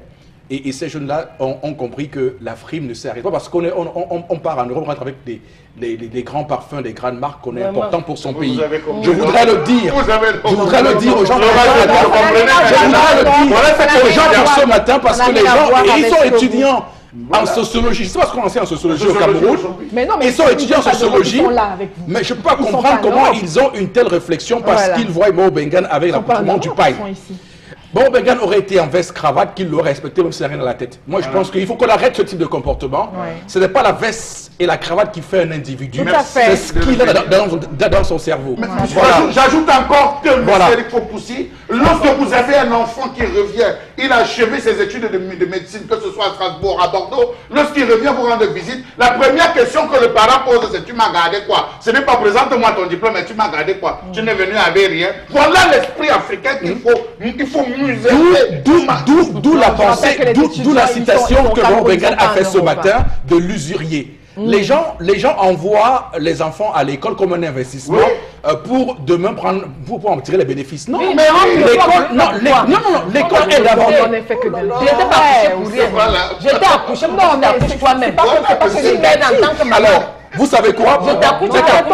Pour ceux qui veulent l'argent, pour ceux qui rêvent tant d'avoir des investissements, la voie la plus simple, c'est d'apprendre à vos enfants le trafic de drogue, trafic d'êtres humains, et ils auront l'argent. Il faut permettez-moi. Vous avez un enfant qui vous dit qu'il a reçu le concours de l'ENAM, il a reçu le concours de l'ERIC. Au lieu de dire au Cameroun, félicitations, vous dites que ton réseau là.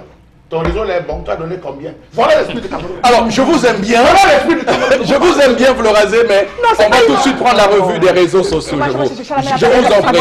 C'est une question. Non, c'est une question. Non, c'est une question de vie ou de mort pour la race noire. Non, Florazé, tout de suite, c'est la revue des réseaux sociaux. Je dépends, j'attends le retour. Je vous en prie. C'est comme ça. Je vous en prie, Florazé. La revue. La revue des réseaux sociaux. D'autorité. Trois informations pour ce matin, compris. Trois informations. La toute première, on parle de présidentielle 2018 avec le MRC pour ce matin. Paul-Éric Kingué nommé directeur de la campagne de Maurice Kamto. C'est très sérieux, Chalamel, candidat à la présidentielle du 7 octobre prochain. Je rappelle que l'information a été donc dévoilée hier à Yaoundé, ainsi que les différentes formations politiques qui se joignent aussi à cette coalition du MRC. Je rappelle que Paul-Éric Kingué serait également, enfin ce qui est dit sur la toile serait pourquoi pas une voix qui portera pour le candidat Maurice Kamto du MRC. On rappelle également que la coalition populaire autour du président Maurice Kamto est aussi composée de la Ligue démocrate du président Fabien Vaudan. On a le MPCN de Paul-Éric Kingué, le Front de solidarité nationale du président Pami. On a la dynamique du président Albert Zongan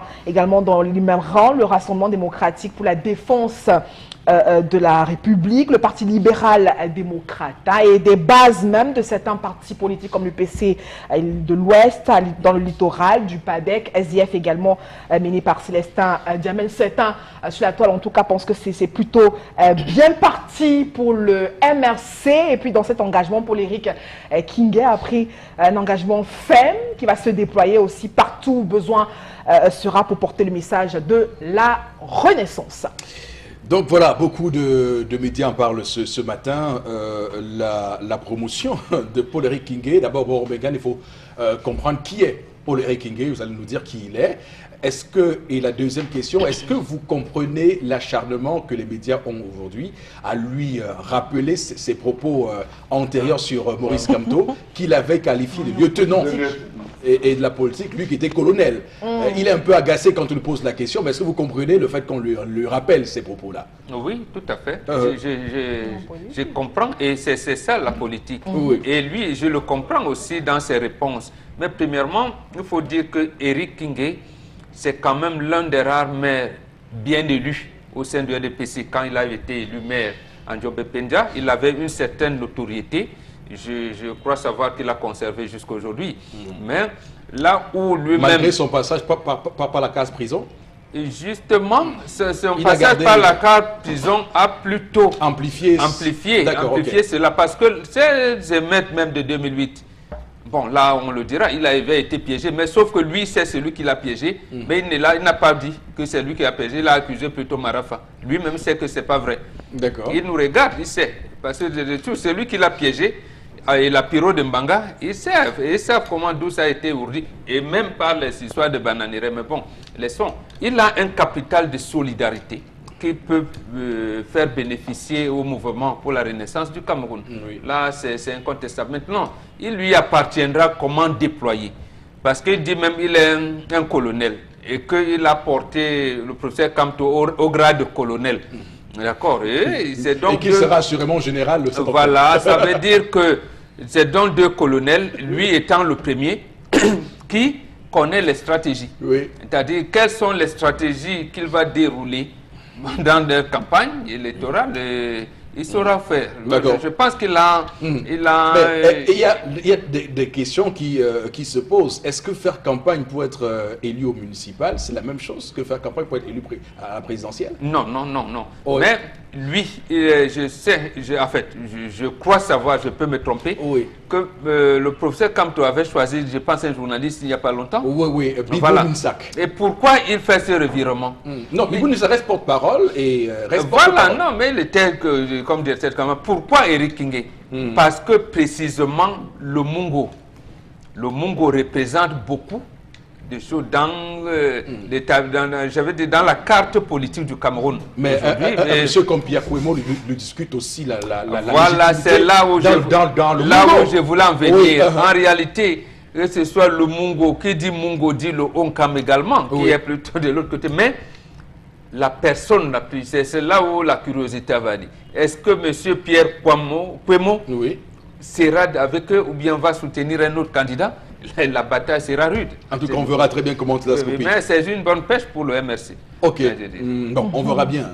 Tout comme j'ai entendu le nom de Zongan. Oui, Albert Zongan. Oui, Albert Zongan. Oui, pour Douala. Parce que je pense que lui, il avait fait son mauvais score dans son village là-bas. Et je pense que, connaissant le RDPC et connaissant les pratiques qu'on décriait ici hier avec Madame Marinette Lieutenant. Donc, monsieur Albert Zongan connaît toutes ces pratiques. Je pense qu'il il saura comment faire avec un colonel qui connaît les stratégies. Voilà, il saura être d'un sérieux apport pour cette campagne qui démarre ce samedi. La campagne c'est ce samedi. Et sauf que lui, il est parmi les 9 notables de sa chefferie. Il aura en face les chefs supérieurs.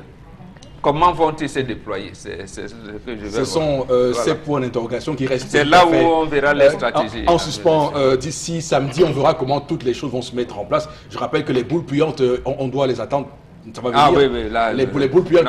Les milieux politiques sont violents. En tout cas, on commence à saliver. On va les décrypter, les décoder sur ce plateau même. Alors, Charles Hamel, sur cette, on va dire, cette reconfiguration, cette configuration de la stratégie du MRC. Bien, s'il faut dire, c'est vrai que je ne partage pas les points de vue de Paul-Éric Kingué. Je vais vous le dire, je ne partage personnellement pas des points de vue et je connais beaucoup qui sont peut-être comme moi, mais quand même, je dirais que c'est un bon point pour le MRC, pour la simple raison que Paul-Éric Kingué, c'est un harangueur de foule. Il sait haranguer les foules. C'est un bon tribun. Il sait haranguer les foules. Il me rappelle un Luc Mélenchon en France. Donc, il faut dire, je vais citer peut-être quelqu'un, je vais parler de quelqu'un qu'il connaît très bien, Maestro, il connaît bien Maestro, et je sais, de ce côté de Pendia, je peux dire que c'est quelqu'un qui sait vous monter, en un coup il peut rassembler tous les Benchikina, en un coup il peut être au quartier Makéa, il sort tout le quartier Makéa, c'est un gars, il sait ou toucher là où ça fait mal, il sait comment faire sortir. Donc je lui reconnais quand même cela. Et je dis, ce n'est pas un mauvais... le MRC a touché la bonne personne pour cela. Mais espérons, moi je le souhaite qu'il garde cette fidélité jusqu'au bout. Parce qu'aujourd'hui il a dit, il a fait. J'aimerais qu'il ce qu'a dit qu'il va boire au sein, n'est-ce pas, de l'équipe dirigeante, qu'il puisse boire ce qu'a dit et qu'il aille jusqu'au bout, c'est-à-dire en menant véritablement... En tout cas, tout dépendra également du score de Maurice Kamto. Hein. On va peut-être aussi dire... c'est à lui, c'est sur lui maintenant que repose la campagne, c'est lui le directeur de campagne. C'est à lui de travailler au niveau des différentes stratégies. On sait qu'il a le Mungo qui lui a acquis, ils sont deux. Moi, je m'attendais à voir Pierre Pouemo aussi dans cette équipe parce que c'est les deux personnes qui tiennent jusqu'au Honkam. Ce sont eux qui tiennent de ce côté. Cette ligne-là. Cette ligne, ce sont eux qui ont cette ligne. Pourquoi n'avoir pas associé Pierre Pouemo? Parce qu'on sait que les deux sont stratégiques. Est-ce qu'il pourra aller sur les plates-bandes, dans le cas où Pierre Pouemo n'est pas avec, est-ce qu'il pourra aller sur les plates-bandes de Pierre Pouemo et pouvoir ressortir tant on sait que le Mungo, c'est un bon vivier où on peut avoir des bonnes voix de ce côté. Donc moi, je lui souhaite beaucoup de bonne chance et j'espère que ça va aller. D'accord. Tendance sur cette stratégie du MRC, qu'est-ce que tu en penses? Non, laisse d'abord, je réponds à la... Pose-moi d'abord la question que tu as posée à Père Momo. Qui est Éric Kingué? Oui, qui est Éric Kingué? Voilà, je m'exprime. Oui, mais tu aurais pu répondre, tu aurais pu Non, je ne peux pas répondre directement. à cela. Attends d'abord répondre à l'autre aussi, Éric. Maintenant, il t'impose mes questions. Qui est Éric Kingué? Point d'interrogation. Et monsieur Éric Kingué, c'est pour tout le respect que je vous dois. Et l'ex-maire de Njombe Pendia, il a fait la prison en 2008. Motif, on disait que destruction de quoi avait fait pour... Ou que complicité de... Si je me gâte, oui, non, complicité à rébellion et tout ça. Voilà, qu'il a encouragé les jeunes de Njombe Pendia à faire quoi? À faire le désordre. Incitation à la révolte. Voilà, c'était le gros français là, Eric. Tout Kaka Oton, le connaît à Pendia. Tout Ndoko, on le nomme à Pendia. Donc, tout Njombe, même à Mont Coupé, on le connaît. Ce n'est que l'autre là qui voulait répondre. D'accord. Pose mes questions. D'accord, très bien, c'est compris. On laisse. Ok. Je vais répondre demain. Alors, Florazé, on avance. Voilà. La deuxième information, c'est en économie. Hein. Je rappelle que le JICAM également a fait sa sortie. Puis on parle de plus de 300 milliards de francs CFA de pertes par rapport à la crise, du fait de la crise anglophone. On rappelle que cette estimation vient donc rendue publique justement par le JICAM. C'est une enquête qui a donc été menée sur le terrain et dans les régions du nord-ouest et du sud-ouest. La situation est plutôt critique. En tout cas, le JICAM s'inquiète. On parle d'une bonne quantité, en tout cas considérable, de l'équipement de production qui est désormais détruite. 600 000 tonnes et même 100 000 tonnes. Il y a des filières comme le café, le cacao qui sont très mal. Certaines industries de transformation sont même en cessation d'activité envisagée par certaines entreprises qui représentent aussi une grosse perte de chiffre d'affaires de l'ordre de plus d'environ 10 milliards de francs CFA. Donc le tissu économique du nord-ouest et du sud-ouest vraiment s'effondre au fur et à mesure que la crise s'enlise et au fur et à mesure que la crise a perdu. Donc c'est plutôt une situation critique pour l'économie camerounaise. Voilà, situation critique et d'ailleurs, on évoquait cela ici, Charles Hamel avait tout à fait consacré une colère là-dessus, sur les manques à gagner économiques de cette crise anglophone. Charles Hamel, aujourd'hui le JICAM fait un rapport, ça ne vous surprend pas, mais êtes-vous d'accord sur ce que, comment vous analysez, comment vous appréciez ce que le JICAM dit? Monsieur Éric Fopoussi, je pense que le JICAM est très en retard. Oui. Le JICAM est très en retard. Et je ne pense pas que Mbombok va me démentir sur la question parce que depuis 2016-2017, le JICAM devait déjà alerter. Lorsque les premiers chiffres passaient, lorsque les premiers signes on passait déjà à l'orange, on devait signaler en disant attention, le monde des affaires est en train de s'écouler. Combien de rencontres il y a eu au JICAM?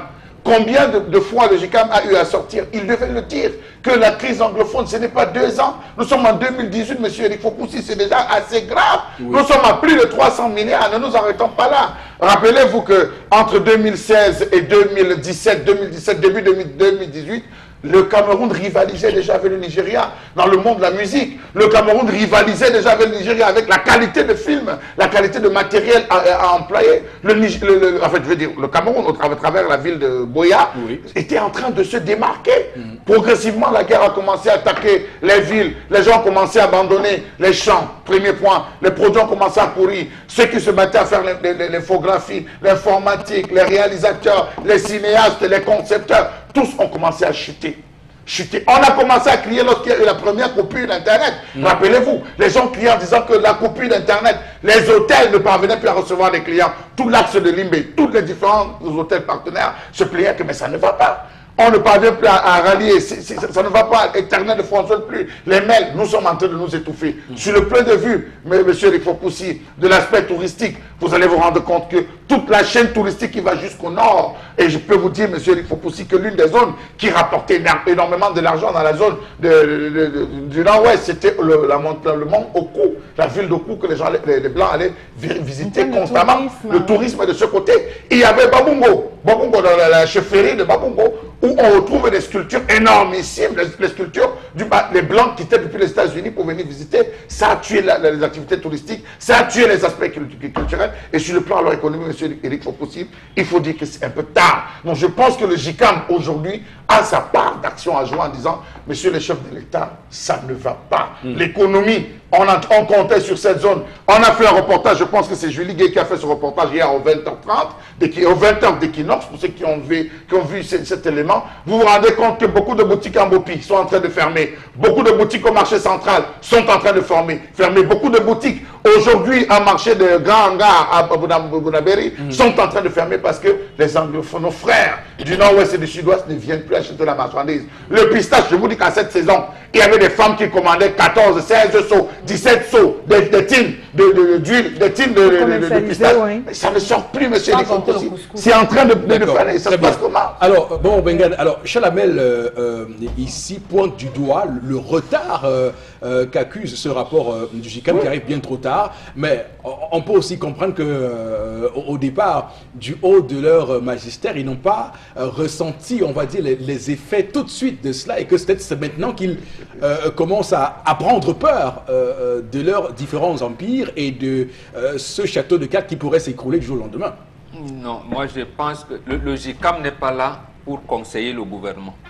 Le JICAM regarde l'état d'investissement de ses membres et il évalue. Donc, ce que fait le JICAM, tout le monde le ressent. Donc, je veux dire, on n'attend pas que le JICAM donne des chiffres pour... Mais après, c'est encore intermédiaire qui peut faire pression pour que les choses puissent bouger. Je veux dire, même du lobbying en sous-marin. D'accord. Lorsque le président du JICAM vous dit qu'ils ne sont pas associés dans l'élaboration des politiques économiques, vous voulez qu'il fasse quoi? Mais au moins qu'il parle. De quoi? Des statistiques qu'on ne leur donne pas? Non, mais il y a des entreprises qui étaient basées dans le nord et le sud-ouest qui cotisaient au JICAM. Je crois qu'à partir de là, ils ont fait une liste. C'est ce que j'ai dit. Le JICAM fait un rapport circonstancié de ses membres, parmi lesquels le deuxième employeur après l'État du Cameroun, qui s'appelle CDC. Donc, quand la CDC fait des notes de conjoncture au JICAM, le JICAM rassemble. Et le JICAM sait également que le sud-ouest est le premier bassin de production de cacao, par exemple. Il connaît ces échanges. Mais en attendant, il y a quand même la douane. Il y a les impôts. Donc, c'est auprès de ces agences-là, au niveau des régions, puisqu'on parlait des deux, d'attendre que disent nos agences par rapport à ça. Donc, le JICAM n'est pas, comment je vais dire ça, un tireur d'alerte, comme vous avez, c'est comme ça que vous les appelez, un lanceur d'alerte. Non, mais le GICAM constate. Pourquoi que le GICAM pourrait, sur la base d'une citoyenneté agissante, faire en sorte que les choses puissent bouger? Puisque c'est l'interprétation qu'on peut avoir suite à ce rapport-là est que la situation devient chaotique, même pour le GICAM. Même pour le GICAM, justement. Tout le monde savait donc dire la chose simple suivante. Oui. On l'a dit, le président Biya n'a pas créé les hommes d'affaires camerounais. Le GICAM représente les intérêts d'ailleurs. D'accord. D'ailleurs, pour la plupart des cas. Voilà, les entreprises camerounaises qui y sont n'ont pas la masse critique pour booster. C'est d'ailleurs pour ça que pour peser, quand même. Voilà, pour peser. C'est pour ça que cette association a été disloquée. Les membres sont partis. Maintenant, les autres sont assujettis à ce que pensent les représentations diplomatiques. D'accord. Donc moi, je les comprends. D'accord. Et pas leur rôle, je les comprends. Il faut les laisser dans cette situation.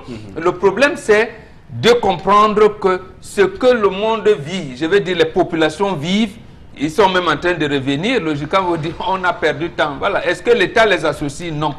À quoi sert le GICAM de dire à l'État, ne coupez pas Internet? D'abord, ils l'ont dit à l'État que l'Internet que vous avez coupé va impacter sur... On a attendu. Mais bon, sauf que ce qu'on oublie, c'est que quand le GICAM publie ces chiffres-là, c'est en direction des investisseurs étrangers qui regardent le Cameroun et qui vont lire des fiches comme ça sur le Cameroun. Alors, ça aurait été plus important pour nous que le GICAM fasse ce rapport-là tout au début pour alerter au moins. Vous le faites parce que vous estimez que vous êtes dans un pays normal. Moi, j'ai dit, nous ne sommes pas dans un pays normal. D'accord. Dans un pays normal, lorsque la situation commence comme elle avait commencé là, on réunit le patronat et on discute avec le patronat. Vous n'avez jamais entendu, même dans ce qu'on vous dit que le gouvernement a entrepris, le gouvernement, vous avez entendu une concertation avec le patronat? Non. D'accord. Pas du tout. Patronat, mais également syndicat. Oui, mais la leçon, ça, puisqu'il n'existe même pas de tests. Il n'existe même pas de tests qui organisent les syndicats dans notre pays. Depuis les lois de 90, il n'en existe pas. Et le chef de l'État n'a jamais reçu les syndicalistes au palais de l'unité.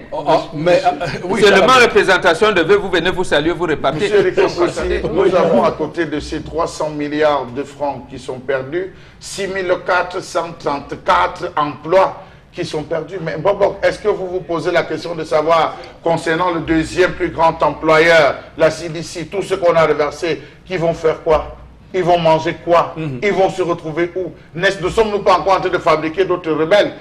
Monsieur Eric Fossy, je crois que la sonnette d'alarme, bien que tardive, tirée, je le pense, tirée par le GICAM, devrait encore interpeller le gouvernement. 6 434 emplois environ qui sont perdus, monsieur Eric Fossy. Ça suppose que si ces gars restent 1 mois à 2 mois sans rien faire, nous aurons... En tout cas, vous dites alerter le gouvernement, mais je vous rappelle que toutes ces notes conjoncturelles du GICAM sont lues à travers le monde et que les observateurs internationaux regardent comment le Cameroun fonctionne. Je rappelle que le Cameroun actuellement est en train de discuter avec la Banque mondiale pour que la Banque mondiale puisse leur accorder des facilités pour qu'ils augmentent les salaires des fonctionnaires et que cela est tout à fait conditionné par ce qu'on appelle la bonne marche budgétaire, du moins le respect des principes budgétaires. Et si ce respect-là des principes budgétaires n'est pas assuré, dites-vous bien que les recettes fiscales, les recettes douanières qui dépendent en partie aussi par la vitalité économique du nord-ouest et du sud-ouest ne seront pas atteints. Et évidemment, sur nous, les Camerounais, il n'y aura pas d'impact considérable. Florazé, on termine rapidement, je vous en prie. Oui, rapidement avec la troisième information, enfin un peu de tourisme. Je vous emmène à Marois, en tout cas sur la nationale numéro 1 Marois Cousserie, pour voir l'état de la route. Je rappelle que également, puisqu'on parle d'économie, et puis dans la sous-région, ça craint également de ce côté l'économie également qui est paralysée, parce que vous verrez tout de suite en image ce que ça pourrait également, ce que ça crée comme manque à gagner de ce côté. Les populations qui ont du mal à rallier justement les différentes, tout à fait, les différentes villes et autres. Donc vous voyez ce que ça cause comme dégâts, et c'est encore les populations qui sont alarmées. On parle également sur la toile, ça buzz, toutes ces images d'incompétence et autres où sont passés nos dirigeants. En voyant cette image, on n'a que nos yeux pour pour pleurer. En tout Le cas, président du Conseil économique et social depuis Methusalem, il s'appelle Ayang Luc. C'est lui, il conseille. Quel conseil donne-t-il au président de la République sur l'économie, sur la bonne marche du Cameroun, de l'économie camerounaise? Lui qui est là, on lui a abandonné. Il vient même de perdre un de ses membres, un industriel camerounais. Donc, il accepte qu'on n'ait pas des échanges avec le Tchad voisin. Et je comprends pourquoi le Tchad veut contourner même le port de Douala pour aller au Soudan. D'accord, oui, tout à fait. Merci beaucoup pour cette revue des réseaux sociaux. Vous comprenez que l'image parle d'elle-même et que ça confirme ce qu'on se disait ici hier sur le désert infrastructurel au Cameroun, surtout les infrastructures routières qui n'existent, qui donc est un néant, qui sont dans une situation du néant. Alors, on va tout de suite se rendre au plateau B où nous attend Constilamine, avec qui on parlera de 1001 tapis. Constilamine qui est en plateau. Bonjour et bienvenue. Oui, bonjour Eric, bonjour à nombreux téléspectateurs, surtout merci d'accueillir le concept Salaka. Alors ce matin, c'est une promotion spéciale. Vous avez une semaine de réduction spéciale, question bien sûr de permettre aux parents qui sont en train de finir de préparer la rentrée scolaire des enfants, cette fois-ci de pouvoir s'équiper avec des ordinateurs, des laptops, des rallonges, des régulateurs de tension de qualité dont je dis bien. Vous avez droit à des réductions sur tous les articles pendant une semaine. Les prix qui seront affichés à l'écran, par exemple, le laptop de 55 000 vous permettra d'avoir une réduction de 2 000 francs avec un parapluie d'une valeur de 2 500 francs à donner à tous les clients qui vont commander, quel que soit où vous êtes, pour le compte bien sûr de cette belle journée commerciale. Nous allons tout de suite commencer la vente de ce matin avec bien sûr des magnifiques tapis, pas n'importe quel tapis, un tapis neuf dans l'emballage. Vous l'avez donc à 19 000 francs du côté bien sûr du magasin 1001 tapis pour le compte bien sûr de cette belle journée commerciale. À côté bien sûr des tapis, on a bien entendu ce livre qui est devenu un produit phare du côté bien sûr du magasin 1001 tapis. C'est bien sûr le livre 79 idées pour atteindre vos objectifs. Et dès que vous appelez dès à présent, vous aurez droit à une réduction de 500 francs sur ce livre de qualité supérieure. On a bien entendu un ordinateur complet Pentium 4 à 35 000. Je rappelle que nous allons encore appliquer une réduction sur cet ordinateur de 35 000 francs. Je dis bien réduction pendant une semaine. Il est déjà moins cher. Le prix est déjà très bas. Vous l'avez à 35 000. Mais dès que vous commandez pendant ces une semaine, on vous applique encore la réduction sur les 35 000 francs. Un laptop Toshiba. Qui ignore la marque Toshiba, c'est un Pentium M. Et le Pentium M est supérieur au Pentium 4. Vous l'avez donc à 55 000 francs. Et non seulement vous avez droit à une réduction, mais vous avez droit à un parapluie pour ce laptop de 55 000. À côté, bien sûr, on a également un grand robot mixeur. Le temps de rappeler que c'est le dernier stock des robots mixeurs au magasin 1001 tapis. Profitez de cette spéciale promotion pour bénéficier d'un robot mixeur à 20 000 au magasin 1001 tapis. Laptop Core de Dio, 65 000. Vous ne retrouverez cela nulle part ailleurs. Je rappelle qu'il est question de commander dès à présent et de bénéficier d'une réduction spéciale et d'un parapluie. Oui, on vous donne un parapluie neuf et on donne encore la réduction. C'est du jamais vu. Il n'y a que le concept Salaka pour le faire. C'est un laptop de qualité supérieure. Un ordinateur complet. Cette fois-ci, c'est un ordinateur Core de Dio. Il faut rappeler qu'en matière d'ordinateur, on a le Pentium 4. On a également le Core de Dio. Là, c'est le Core de Dio avec 80 Go de disque dur, 2.2 de processeur, lecteur DVD, écran plat 17 pouces. Vous l'avez à 47 500 francs, accompagné d'une réduction spéciale. Commandez dès à présent et gagnez la réduction au magasin 1001 tapis. Régulateur de tension numérique pour le bonheur et surtout le plaisir de tous nos téléspectateurs à partir de 16 000 francs. Pourquoi un régulateur de tension à la maison? Pour sécuriser les appareils, pour les protéger. Vous l'avez donc à 16 000 au magasin 1001 tapis, le magasin qui livre dans tout le Cameroun et dans certains pays africains. À côté bien sûr de ce régulateur de tension, je reviens avec un laptop Core i3. Vous avez vu qu'on a parlé du Core de Dio, on a parlé du Pentium M. Nous parlons maintenant du Core i3 question de satisfaire tout le monde.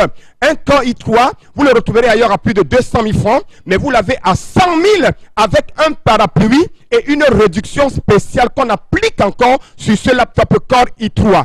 Également, un Core i5, cette fois-ci 320 Go de disque dur, 4 Go de RAM, lecteur et graveur DVD à 125 000. Ce n'est pas tout. Dès que vous commandez pendant une semaine, je donne encore la réduction sur ce laptop Core i5. Une longue rallonge. Elle a 8 sorties. Elle est solide. Elle est d'origine. Elle est sécurisante. Elle est dotée d'un système de protection vraiment maniaque à Malambo. 7 000 francs, une rallonge de qualité supérieure au magasin, 1001 tapis, c'est des rallonges neuves. Nous revenons avec bien entendu un ordinateur complet.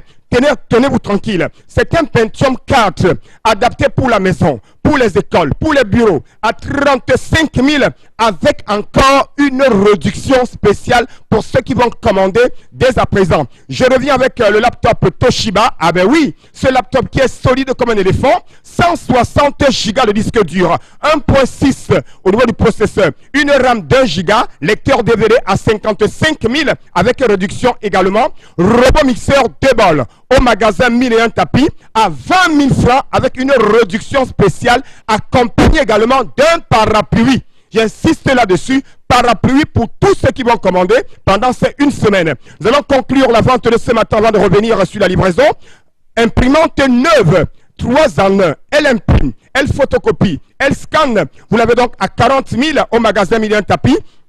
Pour le compte, bien sûr, de cette belle journée commerciale, le temps d'attirer l'attention de tous nos clients, il est question de commander dès à présent. N'oubliez surtout pas votre livre qui va revenir tout à l'heure à l'écran, le magnifique livre, un livre de qualité supérieure. Vous l'avez donc à 3 000 francs et tous ceux qui vont commander dès à présent l'achèteront à 2 500 francs, ce livre de qualité supérieure. 79 idées pour atteindre vos objectifs. Les commerçants, les étudiants, les élèves, chacun devrait l'avoir. Le voici en image. Il coûte 3 000 francs, mais parce que c'est le Salaka, dès que vous commandez dès à présent, je vous le vends à 2 500 francs. N'oubliez pas les frais à le passer, les blois et les autres articles. Mesdames, Messieurs, avec interpellation. On va prendre l'élément tourné par Cédric Chouna et on revient pour faire des commentaires en plateau ou en commentaire pour le cas précis d'interpellation.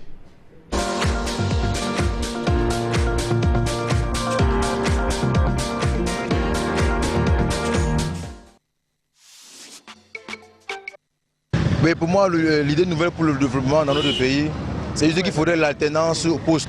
Il faudrait de telle sorte que lorsqu'on nomme quelqu'un à un poste, qu'il sache qu'il est là pour vraiment travailler. Parce que de nos jours, on constate que quand on nomme quelqu'un à un poste, il sait que bon, comme c'est les gens du pouvoir, il va s'asseoir, manger, faire comme il veut et ne pas travailler comme ça se doit. Et à côté de cette alternance au pouvoir, il faudrait aussi qu'on mette une véritable inspection dans tous les postes, que ce soit administratifs ou bien privés. Maintenant, à côté de ça aussi, au niveau de la CONAC, je demande à la CONAC de faire vraiment le travail. Qu'il faudrait que, lorsqu'on de faire vraiment le travail, si bien que lorsqu'elle les envoie pour une mission, qu'ils fassent cette mission-là et qu'ils laissent de côté corruption de côté, qu'ils travaillent vraiment, qu'ils fassent vraiment le travail. Elle est là puisqu'on voit les œuvres qu'elle fait. Mais pour moi, Camerounais, j'aimerais qu'elle fasse encore plus par rapport aux grands éperviers.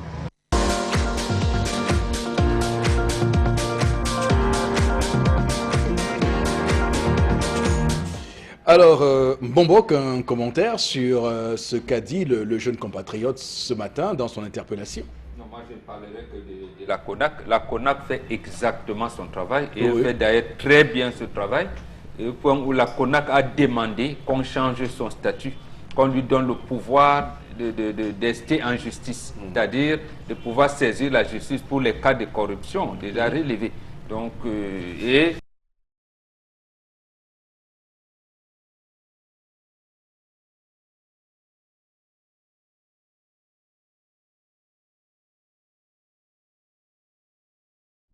De toutes les façons, de toutes les façons, on va dire que la CONAC a été créée pour faire ce qu'elle fait. Voilà, tout à fait. Donc, pour ne pas être efficace.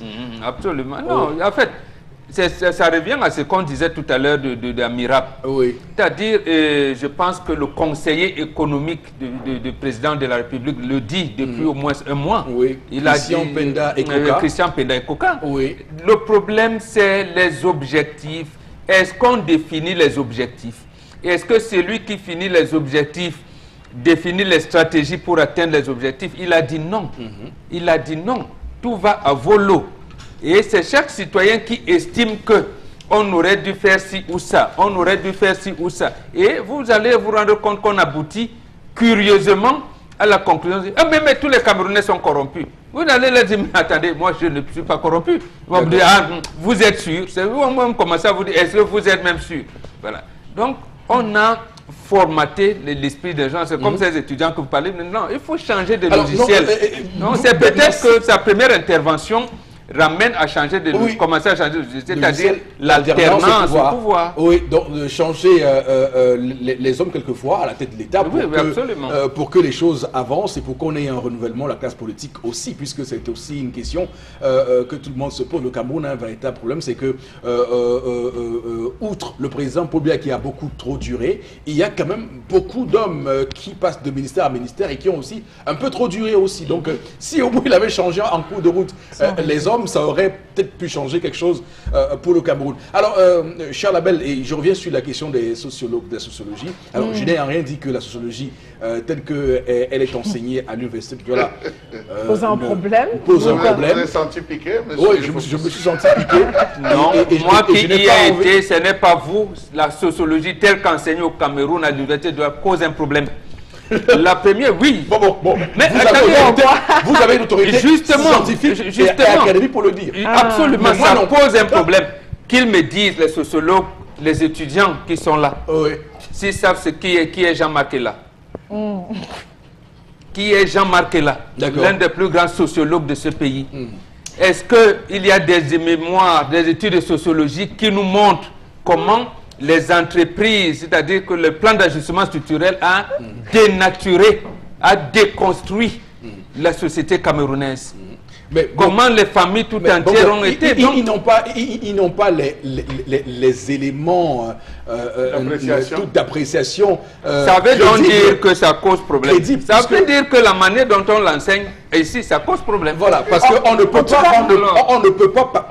Comment des sociologues peuvent travailler sur, par exemple, les chiffres d'une élection présidentielle comme celle au Cameroun, lorsqu'on sait que les dés sont souvent pipés et qu'il y a une rétention d'informations et d'informations erronées. C'est justement là où commence la sociologie. C'est-à-dire que c'est eux qui doivent se présenter en conscience en disant que, en fait, il n'y a jamais eu de vraies élections au Cameroun sur la base de. C'est comme ça qu'ils doivent nous dire. Sauf qu'ils iront à l'ECAM, on va les mais justement, c'est là donc, c'est ça même l'étude sociologique. Il faut que l'ECAM leur dise. Comme vous voyez, les machines étaient tombées en panne. Comme M. Babalé disait, les fichiers des temps nombreux sont disparus. Donc, on a trafiqué en fait, les chiffres. Là, maintenant, le sociologue, il saura que même, j'allais dire, le corps électoral qui sera appelé à voter dernièrement, et on ne sait même pas s'ils sont inscrits ou pas, le même va vous dire, la régie Faircam qu'on a fermée, voilà les répercussions. D'accord. Voilà. Et que veut dire le plan d'ajustement structurel? C'est les sociologues qui doivent nous dire, nous expliquer les 10 points de consensus de Washington. D'accord. Ce ne sont même pas des économistes. D'accord. Bon, je rappelle que c'est... Et même, hier, vous nous parliez, et Charles Amel et vous, de cet exode qui vient des régions du nord-ouest et du sud-ouest, qui va nous les expliquer s'il n'y a pas de sociologue? Ça doit même, voilà les cas. Alors, ils ont des sujets d'études. Voilà, c'était une parenthèse. Hein, vraiment, c'était une parenthèse. Même M. Eric Fopoussi, l'état mental de la société camerounaise à l'heure actuelle, les sociologues n'ont pas encore fait une étude sur l'état mental. Non, à l'université, ils l'ont fait. Arrêtons de s'asseoir sur ils doivent rendre public le sociologue. Ils doivent se diriger en conscience. Monsieur Eric Fopoussi, le sociologue devrait commencer par étudier la qualité même de musique. Regardez la qualité de musique qui est distillée de plus en plus. Elle impacte même sur la façon. Il y a des travaux de mémoire. C'est où mais comment vous dites c'est où? Ils doivent rendre public. Non, j'y étais hier, j'ai consulté quand même. Monsieur Eric Fopoussi, allez sur mémoireonline.com. Qu'est-ce que c'est le problème? C'est l'étudiant ou alors la méthode? C'est l'enseignement, la méthode ou... Mais allez taper les mémoires de sociologie. Tapez mémoireonline.cm, vous aurez toutes les mémoires de sociologie. Quand on dit sociologue, il fait quoi dans la république? Il étudie la société. simplement. Donc on étudie tout ce que nous faisons, même les biens qu'on boit là. Des Bien mouvements. sûr. C'est ce que ça fait. Alors, Mais Florence, c'est faut vous savoir. aussi, Oui, au bon, lieu de citer Bourdieu, Oui. est-ce qu'on cite Jean-Marc là? voilà.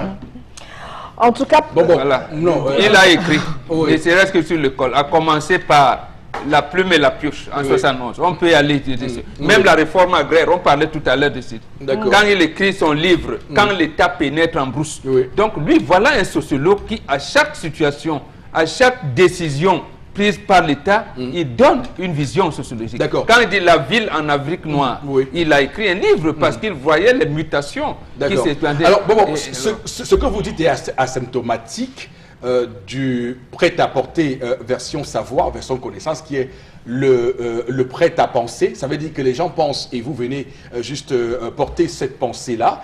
C'est ce que tente de dire d'ailleurs Maurice Kamto quand il écrit l'urgence de la pensée. C'est pour dire que les Africains devraient arrêter de réciter Hegel ou tout ce qu'on a comme les Bourdin, comme les Émile Durkheim et commencer à réfléchir par eux-mêmes à travers ce qu'ils auraient appris de ces grands penseurs-là. Absolument. C'est sur ça qu'on est en train de parler maintenant. Donc après, que j'étais dans la thème sur ces jeunes étudiants qui sont, ma foi, brillants. Non, les enseignants, je pensais à les enseignants doivent écrire. Alors, Florazé, on va lire quelques messages ce matin, je vous en prie. En tout cas, peut-être pour sortir du sujet de sociologie, on a donc professeur Ngad Bongo, sociologue africain justement, Sociologue, oui, merci. Qui s'insurge également de ce que les étudiants ont apporté comme observation à l'endroit de Bombok, Oui. qui dit qu'il a osé justement le faire à l'université de Douala. L'outrecuidance. L'outrecuidance. Il a cité Rabelais. Oui. Et puis d'un autre côté aussi, on a des étudiants en sociologie qui se lèvent ici, tous, là c'est un sujet également contre ce type de... Alors, Vous n'aurez pas dû Non, dans vous n'aurez pas sociologie. dû. non, Parce allez que- pas dire parce ce que- non, si je l'avais pas dit, Il essaie d'avoir... mon propos Et en aurait l'air. perdu son sens. Je voulais dire que des gens qui sont censés avoir un certain nombre de retenues et de distance avec certains sujets, qui ont une telle réflexion, ça veut dire que nous sommes dans le gouffre, pour reprendre ici un penseur cher, comme Priso. Donc c'est pour dire attention, arrêtons de penser le monde avec ce qu'on voit. Mais ce que vous oubliez quand même, M. Rifopoussi, c'est que les gens sont libres de penser. C'est qu'ils sont libres de penser. Souffrons d'accepter cela et c'est là où va aussi la divergence. Votre point de vue n'est forcément pas le mien. Vous êtes d'accord que vous avez des individus, lorsque vous les rencontrez dans la rue, qui ne se gênent pas de vous insulter, vous tenir des propos. On aurait l'impression que vous avez... Point de vue est différent de fait. Oui. De fait, Ou bien Voilà, mais non, justement, ce non. qu'il dit, c'est pas un point Non, de vue.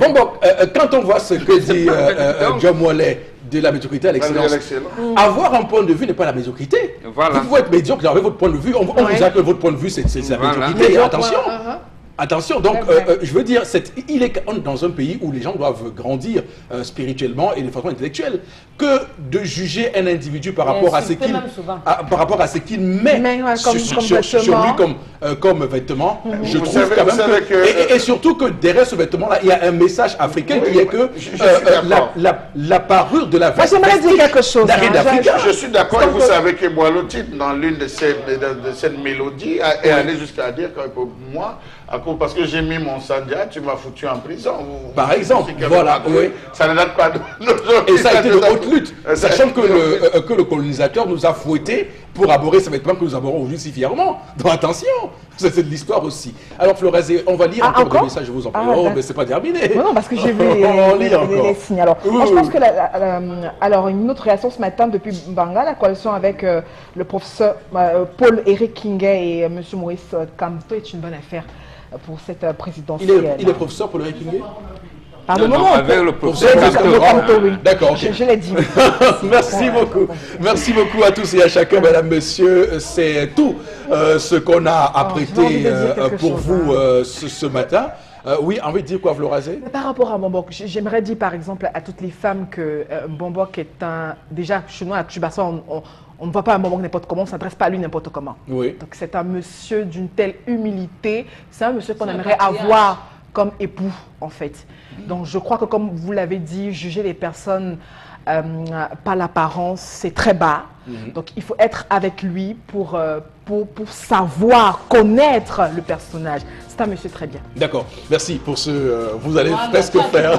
Moi, je veux continuer. Voilà, très bien. Vraiment, Merci, moi, merci beaucoup effectivement à tous et à chacun. Je corrobore ce que vous avez dit. J'achète d'ailleurs à 100% et je tiens à dire que ce qui est plus impressionnant chez Bombox, c'est la vitalité de son intelligence. C'est ça qui est tout à fait impressionnant. Madame, Messieurs, passez une très très bonne journée. On va se retrouver demain lorsqu'il sera 10h. Que Dieu bénisse le Cameroun, notre cher et beau pays.